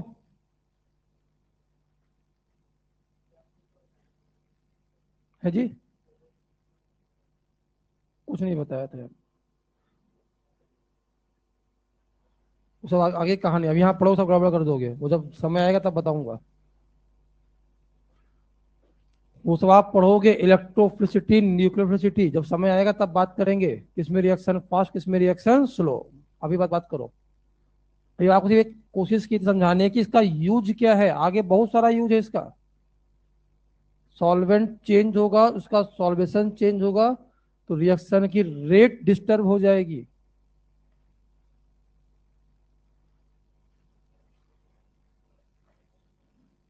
क्या सब क्या रोल है? अगर इसको लेके जाओगे तो ये भी पॉजिटिव, ये पॉजिटिव दूर भाग जाएगा, वो और पॉजिटिव आएगा, वही पॉजिटिव ऊपर और आ जाता है घूम के, जो उसपे पॉजिटिव था ये पॉजिटिव बढ़ जाएगा। कैसे? जब निगेटिव बॉन्ड बनाएगा पॉजिटिव के साथ में तो पॉजिटिव यहाँ पहुंच जाएगा और पॉजिटिव बढ़ जाएगा, तभी वापस वाटर चिपकेगा, तो ऐसे बढ़ता चला जाएगा, धीरे धीरे पॉजिटिव चार्ज डेंसिटी कम होती चली जाती है। अब पूरा केमिकल बॉन्डिंग पढ़ लो तुम मुझसे, लग तो वैसे ही रहा है, देखो पूरा भी इनमें कहाँ ऑर्गेनिक दिख रही है आपको? लिख लिए? आगे बढ़े अब, चलो हटाओ भाई, ये लिख लेना N1 N2 N3, क्या है ये? Number of water molecule in different layer, लिखो इसे, number of water molecules in different layer, number of water molecules in different layers. लिख लिए? ओके चलो, अब आपसे कहा गया भाई देखो हमारे सामने यही वाटर अभी भी है, इसके सरफेस पे चार्ज कैसा था बेटा? निगेटिव। इसके सरफेस पे कैसा था भाई? पॉजिटिव चार्ज डेंसिटी बिखरा पड़ा हुआ है यहाँ पर। इस बार मैंने यहाँ पर एक बी निगेटिव चार्ज को इसमें डाल दिया, कोई स्पीशीज था उसमें क्या डाल दिया मैंने? B negative. क्या होगा बताना?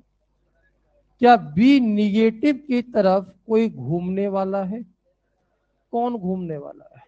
क्या एच वाला पार्ट घूम सकता है? घूमने की दो कंडीशन है, या तो एक एच घूम जाए या दोनों एच घूम जाए, दोनों पॉसिबिलिटी है भाई। बोलो मेरे भाई, क्या यहां पर क्या हो जाएगा बेटा? क्या ऐसे सॉल्वेशन हो जाएगा? फिर क्या होगा यहाँ पर? सॉल्वेशन। फिर क्या होगा? सॉल्वेशन। क्या वापस यहाँ पर N1 मॉलिक्यूल, N2 मॉलिक्यूल और N3 मॉलिक्यूल, इससे धीरे धीरे इसका जो पहले चार्ज बी निगेटिव पे था, क्या बहुत बड़े साइज पे जाएगा? चार्ज तो वन ही है बट उसका वॉल्यूम क्या हो गया? तो चार्ज अपॉन वॉल्यूम से चार्ज डेंसिटी, और चार्ज डेंसिटी कम हो तो स्टेबिलिटी, स्टेबिलिटी बढ़ी मतलब एनर्जी, तो एनर्जी गई कहाँ? एनर्जी सिस्टम से बाहर निकल गई होगी, इसे नाम क्या दिया गया? Solvation energy. अगर आपने वाटर यूज कर लिया तो नाम क्या होता है? Hydration energy. नहीं आया? अब आपको पूछा जाता है एफ पॉजिटिव हो, मान लो आपके पास एल आई पॉजिटिव हो, एन ए पॉजिटिव हो, के पॉजिटिव हो, किसका सॉल्वेशन एनर्जी ज्यादा होता है? तो आप बोलते एल आई पॉजिटिव का ज्यादा होता है, कि उसका चार्ज डेंसिटी क्या होता है? कम, बहुत ज्यादा होता है। एल आई अपॉन वॉल्यूम, बोलो मेरे भाई, तो इसका सॉल्यूशन क्या होता है? ज्यादा। अरे आप लोगों ने पढ़ा भी होगा हाइड्रोलिसिस रिएक्शन, कैल्शियम कार्बोनेट का हाइड्रोलिसिस, इसका हाइड्रोलिसिस तो आपको पढ़ाया जाता है बार बार, इसका हाइड्रोजन एनर्जी ज्यादा, इसका हाइड्रोजन एनर्जी कम। ऑर्गेनिक पढ़ाया क्या होगा यार, छापिए। तो आपको ये भी पढ़ाया जाता है कि इस कंपाउंड का हाइड्रोलिसिस नहीं होता क्योंकि इसमें हाइड्रोजन एनर्जी कम होती है। वापस पढ़ना सब यहीं पर।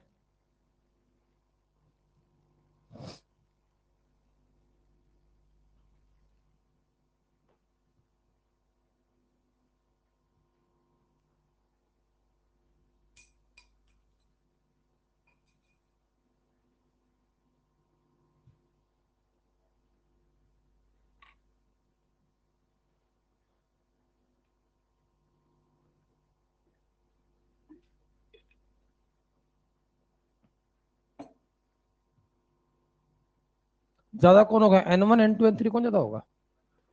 तो N1 है क्या? Number of water molecule in first layer. N2 क्या है? सेकेंड लेयर में। क्या? Number of water molecule. But question ये नहीं है, क्वेश्चन आपसे ये पूछूंगा मैं, पोलर प्रोटिक सॉल्वेंट कौन से चार्ज का सॉल्वेशन करता है? किसे करता है? और इस पर्टिकुलर पॉइंट पे आप हर दिन डांट खाओगे आगे, क्योंकि आप भूलने वाले हो, हर दिन यूज होगा ये। द पोलर प्रोटिक सॉल्वेंट किसका सॉल्वेशन करता है? पॉजिटिव चार्ज का, नेगेटिव चार्ज का? अलग पेन से लिखो, लिखो से भूल जाएंगे, अगर आप करोगे तो पिटोगे आप लोग, भूलना नहीं है इसको। Polar protic solvent solvate, polar protic solvent solvate both positive and negative ions. डब्बे बंद करो इसे। Polar protic solvent solvate both positive and negative ion.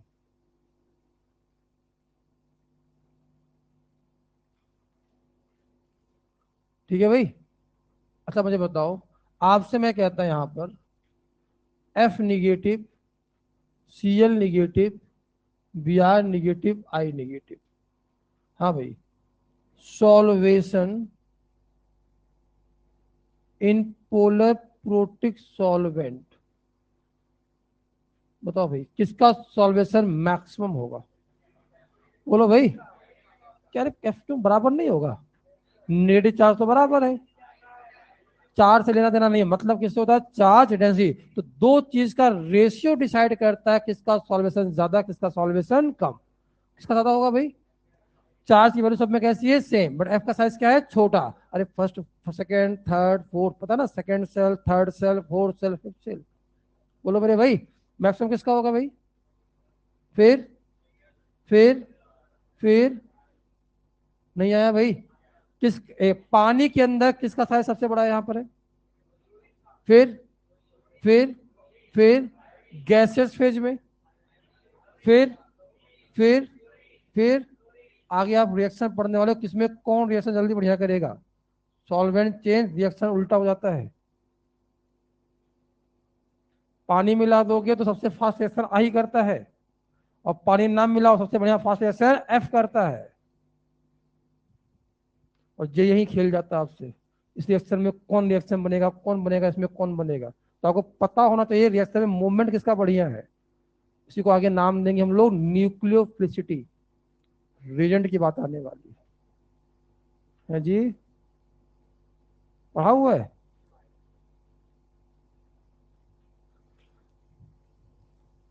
लिख लिया बच्चा। अब आते हैं हम लोग पोलर एप्रोटिक सॉल्वेंट। यहां लिख लेना, so size in PP, F negative, Cl negative, Br negative in I negative. Size in gas phase, I negative, Br negative, Cl negative और एफ निगेटिव। तो दोनों के साइज में अलग अलग मामला है, डिपेंड करता है सॉल्वेशन हुआ या नहीं हुआ। काम की चीजें हैं ये, आगे यूज होगा।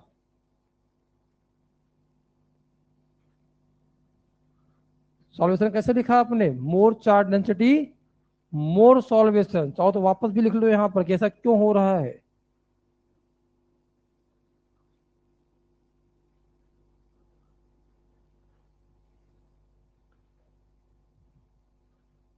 Size in polar protic solvent, size in gas phase. आगे बढ़े भाई, हेडिंग डालिए सॉल्वेशन बाई पीएपी, पाप। सॉल्वेशन बाई पीएपी, ये क्या लिखा बेटा? Size in gas phase, size in gas phase.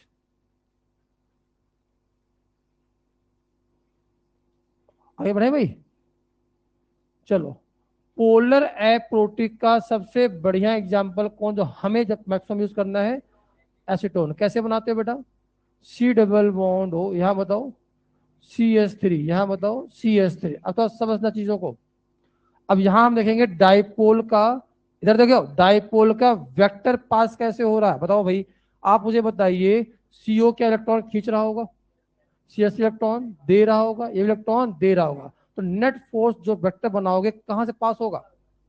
क्या नेट फोर्स आपका इस प्रकार से पास होने वाला है? और जहां से आपका डाइपोल पास होता है चार्ज वहीं बनता है। तो क्या यहां चार्ज कैसा बनेगा बेटा?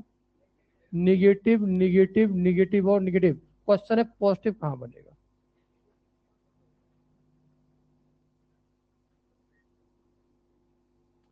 समझाता हूं, समझ लो। क्या यहां पर नेट फोर्स यहां से पास हुआ था? जहां से डाइपोल पास हो रहा है इस तरफ सरफेस मिला। बोलो यार, जहां सरफेस मिलेगा चार्ज वहीं बनेगा।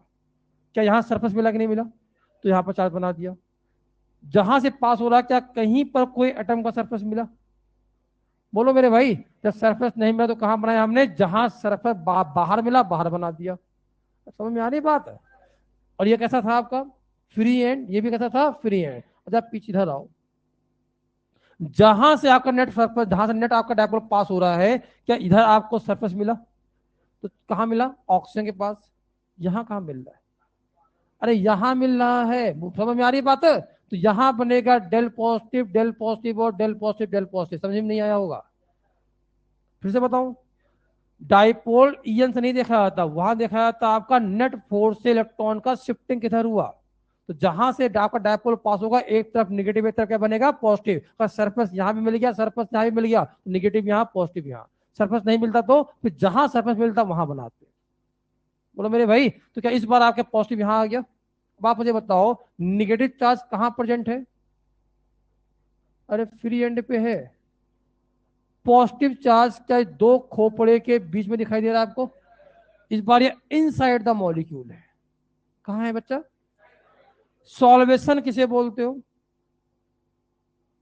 जब एक चार्ज के ऊपर कम से कम आपके बहुत सारे मॉलिक्यूल आगे क्या कर जाए, चिपक जाए। बोलो भाई, दो चार मॉलिक्यूल चिपक जाए तो अट्रैक्ट, वहां पर अट्रैक्शन है, रिएक्शन है, बट वहां सॉल्वेशन। सॉल्वेशन कब बोलते हो? जब एक चार्ज के ऊपर बहुत सारे मॉलिक्यूल चिपक जाए। अब आप मुझे बताओ, जैसे मैंने इसके अंदर एक ए पॉजिटिव इंट्रोड्यूस किया, कौन सा पार्ट इसकी तरफ घूम जाएगा? क्या ए की पॉजिटिव की तरफ क्या आपका निगेटिव वाला पार्ट घूम जाएगा? और सॉल्वेशन होगा कि नहीं होगा भाई? बोलो मेरे भाई, क्या सॉल्वेशन हो जाएगा? N1 molecule, N2 molecule, N3 molecule, बहुत सारे हो जाएंगे भाई। समझ में नहीं आ रहा यार? अगर मैंने यहां पर इसी के अंदर मैंने कहा भाई एक काम करो, बी निगेटिव डाल दिया, क्या बी निगेटिव यहां पर अट्रैक्ट होगा? हाँ। कितने? दो चार पांच। समझ में नहीं आई बात? बट आप सोचो कि इसके ऊपर इनफाइनाइट नंबर यहाँ पर 15,000, 2,000, 5,000 मॉलिक्यूल चिपक जाए, ये होने वाला? क्योंकि इस बार पॉजिटिव चार्ज कहां पर है? कहां पर है? इनसाइड द मॉलिक्यूल, इसका सॉल्वेशन नहीं होता। अब रुक जाओ, हमें कोई रिएक्शन शुरू करना है। क्या करना है बेटा? अब रिएक्शन जब शुरू करोगे तो आपको कभी कभी भी मार्केट में पॉजिटिव आयन नहीं मिलता, निगेटिव आयन नहीं मिलता, आपको पूरा कंपाउंड मिलता है। मान लो भी हमारे सामने यहाँ दे रखा है ए, यहाँ दे रखा है बेटा बी, यहाँ दे रखा है निगेटिव, यहाँ दे रखा है पॉजिटिव। ये पोलर या नॉन पोलर? बोलो यार। तो हमें यहाँ पर पहले ए पॉजिटिव बी निगेटिव को जनरेट करना पड़ेगा। तो क्या यूज करना पड़ेगा इसको तोड़ने के लिए? सॉल्वेंट। क्या यूज करेंगे भाई? अब इसको कौन सा सॉल्वेंट का यूज करेंगे, पोलर या नॉन पोलर? बोलो मेरे भाई, क्या पोलर यूज करेंगे? पोलर कितने प्रकार के? पोलर प्रोटिक और पोलर। अगर हमने पोलर प्रोटिक यूज कर लिया तो क्या तोड़ देगा? हाँ। तोड़ने के बाद इसको भी क्या कर लेगा? घेर लेगा। इसको भी कहेगा भैया कहाँ जा रहे हो रिएक्शन करने, हम तो आपको घेर रखे हैं। मतलब रिएक्शन आसानी से वहां होने वाली। अगर आपने इसी के अंदर पोलर एप्रोटिक यूज किया, क्या तब भी दोनों का सॉल्वेशन होगा? एक का तो होगा ना। पोलर एप्रोटिक है तब भी बॉन्ड तोड़ेगा। टूटने के बाद ए पॉजिटिव हो गया अलग, बी नेगेटिव हो गया। ए पॉजिटिव को क्या किया था तरफ से? और कौन फ्री है? क्या जाओ रिएक्शन कर लो, कोई रोकने वाला नहीं है। ये है सॉल्वेंट का कहानी। अभी भी नहीं आ रहा है? तो कभी भी आपको पॉजिटिव निगेटिव बना बनाया नहीं मिलेगा, आपको रिएक्शन में सॉल्वेंट के थ्रू पहले बॉन्ड को ब्रेक करके रिएजेंट जनरेट करना पड़ता है। फिर आपको सोचना पड़ता है हम कौन सी रिएजेंट को यूज करें जिससे रिएक्शन हमारा बेहतर तरीके से जाए। अब समझ में क्यों पढ़ रहे हैं सॉल्वेंट? नहीं आया? छापिए। पढ़ाना बहुत आसान है, बात ही मत करो। लिखवा दो, पोलर प्रोटिक इसको सॉल्वेट करता है, इसको करता है, 2 मिनट में खत्म। एग्जाम्पल ये होते हैं, एग्जाम्पल ये होते हैं। और आपका फील करके पढ़ोगे भाई क्या क्या पॉसिबिलिटी चल रही है कहानी, तो चीजें बड़ी आसान हो जाएंगी आपके लिए। तो थोड़ा पढ़ के आया करो यार। आप केमिकल बॉन्ड प्लीज एक बार पढ़ लो आप लोग। एक केमिकल बॉन्ड नहीं, दूसरा जीओसी। मुझे पता भी जीओसी में आप लोग, चलो कोई ना, पढ़ाना ही पड़ेगा, पता है मुझे थोड़ा बहुत तो।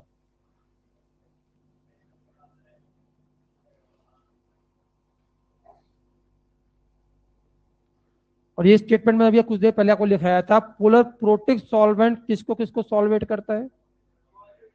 और पोलर एप्रोटिक? हर दिन पूछूंगा, हर दिन कोई लोग गलत करेंगे, इसको पिटोगे। यही गड़बड़ी होती है आपसे। रोज आओगे नहीं पढ़ने, बहुत अच्छी बात है, तो नहीं पिटोगे आप। इसके बाद फिर उसके बाद फिर अगले साल आओगे, उसका नाम कनक्योर होता है।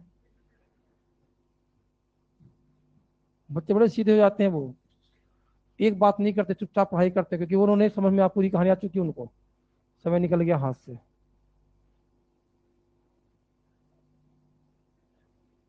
है?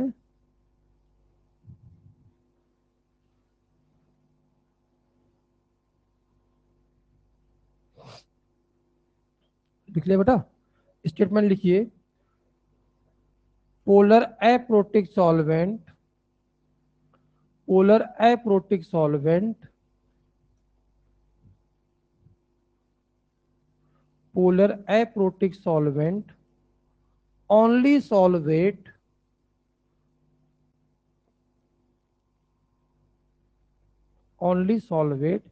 positive charge species. Positive ion लिख लो, only solvate positive ion but not negative ion,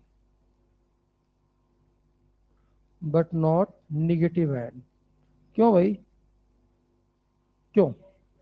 because ऐसा रीजन बहुत आते हैं जेई मेंस में, because in polar aprotic solvent PAP, because in PAP positive charge density, because in PAP positive charge density present inside the molecule,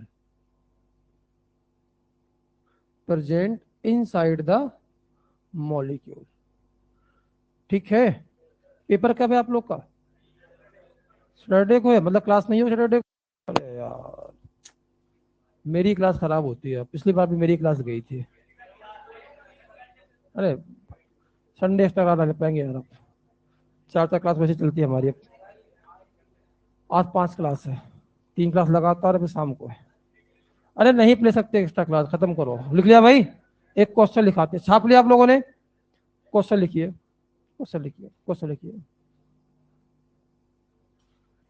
polar protic solvent water,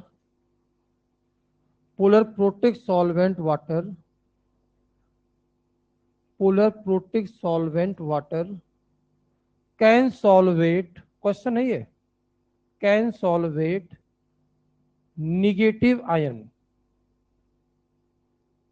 by, option इसके बाद आएगा, by. पहला लिखिए, polar protic solvent water can solvate negative ion by, पहला लिखिए।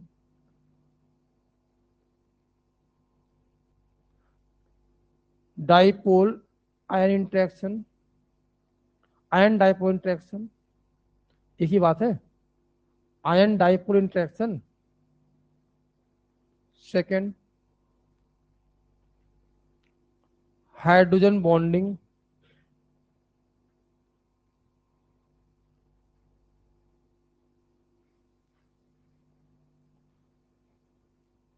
Dipole.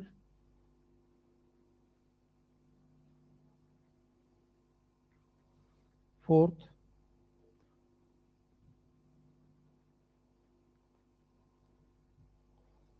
None of these. चलो बताओ, कह रहा भाई वाटर आपके पास ये है, अब बोलो मेरे भाई, आपको क्या कहा यहाँ पर कोई एनायन ले लिया, बोलो यार। करा सॉल्वेशन हो रहा है, कहा हाँ हो रहा है। करा कैसे हो रहा है वो पूछ लिया आपसे, क्या चल रहा है बेटा ये? बैठना नहीं क्लास में अगले क्लास से आप लोग को? ऐसे कैसे भैया, आ जाओ। क्या कैसा सॉल्वेंट है ये आपका? क्या सॉल्वेट करता है किसको? यहाँ किसकी बात हो रही है? ये निगेटिव आयन है। बताओ यहां पर जो सॉल्वेशन होगा वो कौन से चीज से होगा? Hydrogen bonding.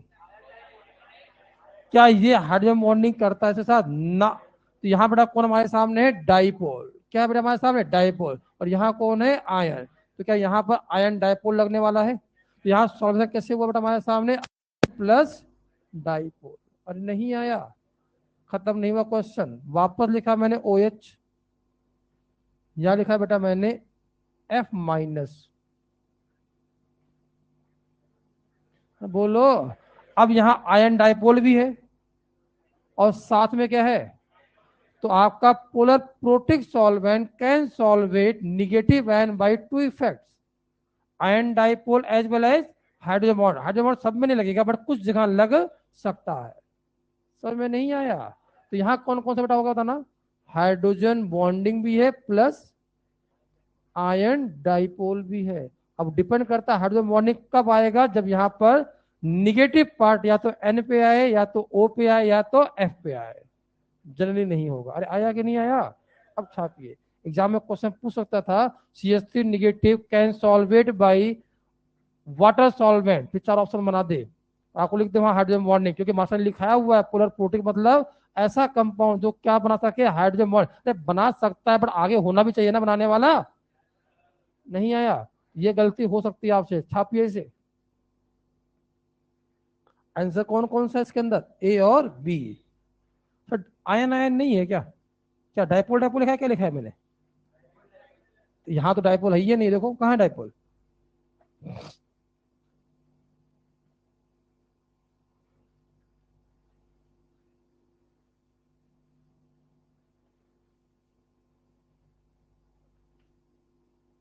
हो गया भाई,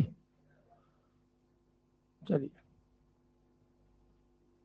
सेलेक्ट द करेक्ट स्टेटमेंट लिखो, सेलेक्ट द करेक्ट स्टेटमेंट। पहला,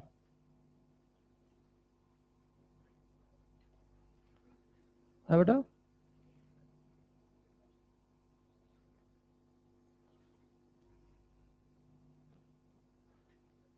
पहला लिखो, polar protic solvent, polar protic solvent can solvate negative ion by hydrogen bonding.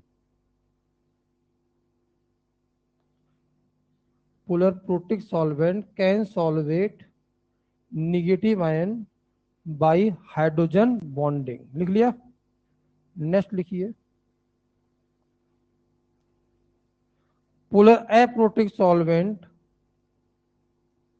Polar aprotic solvent PAP लिख लिया करो, पूरा कहीं लिखते हो, देखो अभी पूरा लिखता है ये, पीएपी या polar aprotic solvent never form hydrogen bond.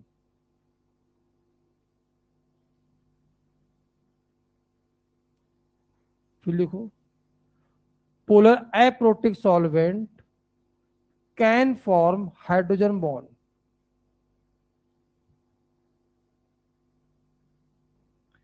Last, polar protic solvent, इतना फास्ट तो नहीं लिखा था मैं लिखना पाऊं, पोलर, क्या लिखा पहले आपने,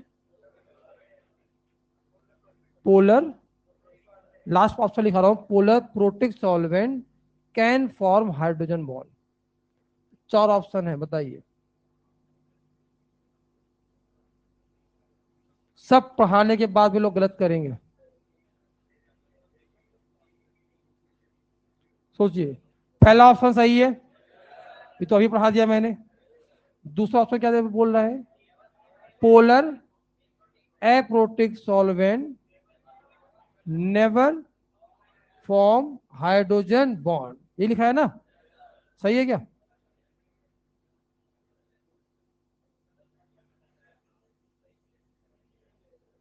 कितने लोग बोल रहे हैं सही है?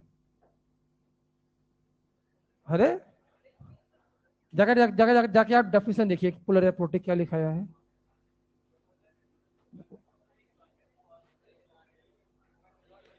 पोलर अप्रोटिक और पोलर प्रोटिक का डेफिनेशन क्या लिखा आपने? अब बताओ कितने लोग बोल रहे हैं साहब सही है, कितने लोग बोल रहे हैं गलत है? समझाते हैं। पोलर प्रोटिक, रुक जाओ, क्या पोलर प्रोटिक का, पोलर अप्रोटिक का एग्जांपल CH3 डबल बॉन्ड ले लिया जाए? जाके आप डेफिनेशन पढ़े, लिखा है क्या है।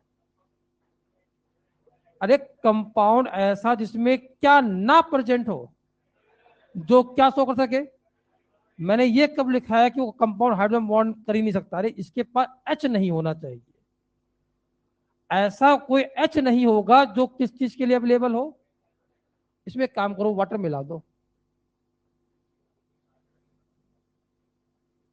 अरे बोलो मेरे भाई, समझ में नहीं आया आप लोग को?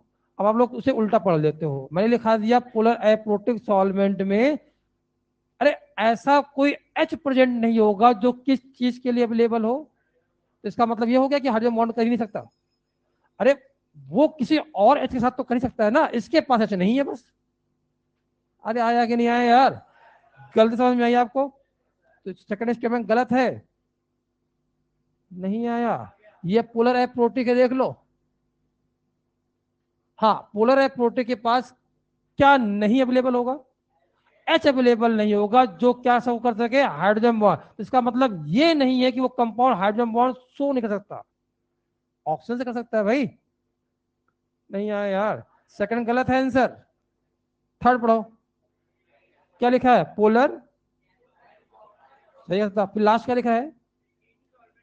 Polar aprotic solvent. थर्ड क्या लिखा है मैंने? कैन। अरे आया कि नहीं आया भाई? अब लिखो, सही है। सब कंफ्यूज हो गए सब। समझ में आई कहानी? लिखिए, देखो सब पढ़ाने के बाद भी गलती कराएगा आपसे। फ्रेंड डालिए अगला, लीविंग ग्रुप। जा रहे हैं, कहीं परेशान हो? और क्लास में तो ना बोलते हो आप लोग, बोलते हो?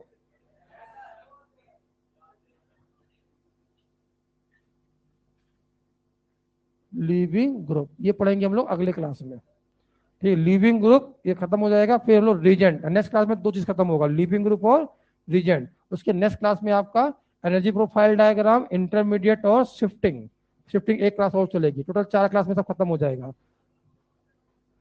जीओसी नहीं आएगा तो कुछ समझ में नहीं आएगा, पूरी जीओसी आनी चाहिए। कोशिश करूंगा ये समझाने की। ठीक है, चलो मिलते हैं अगले क्लास में। होमवर्क कुछ नहीं है।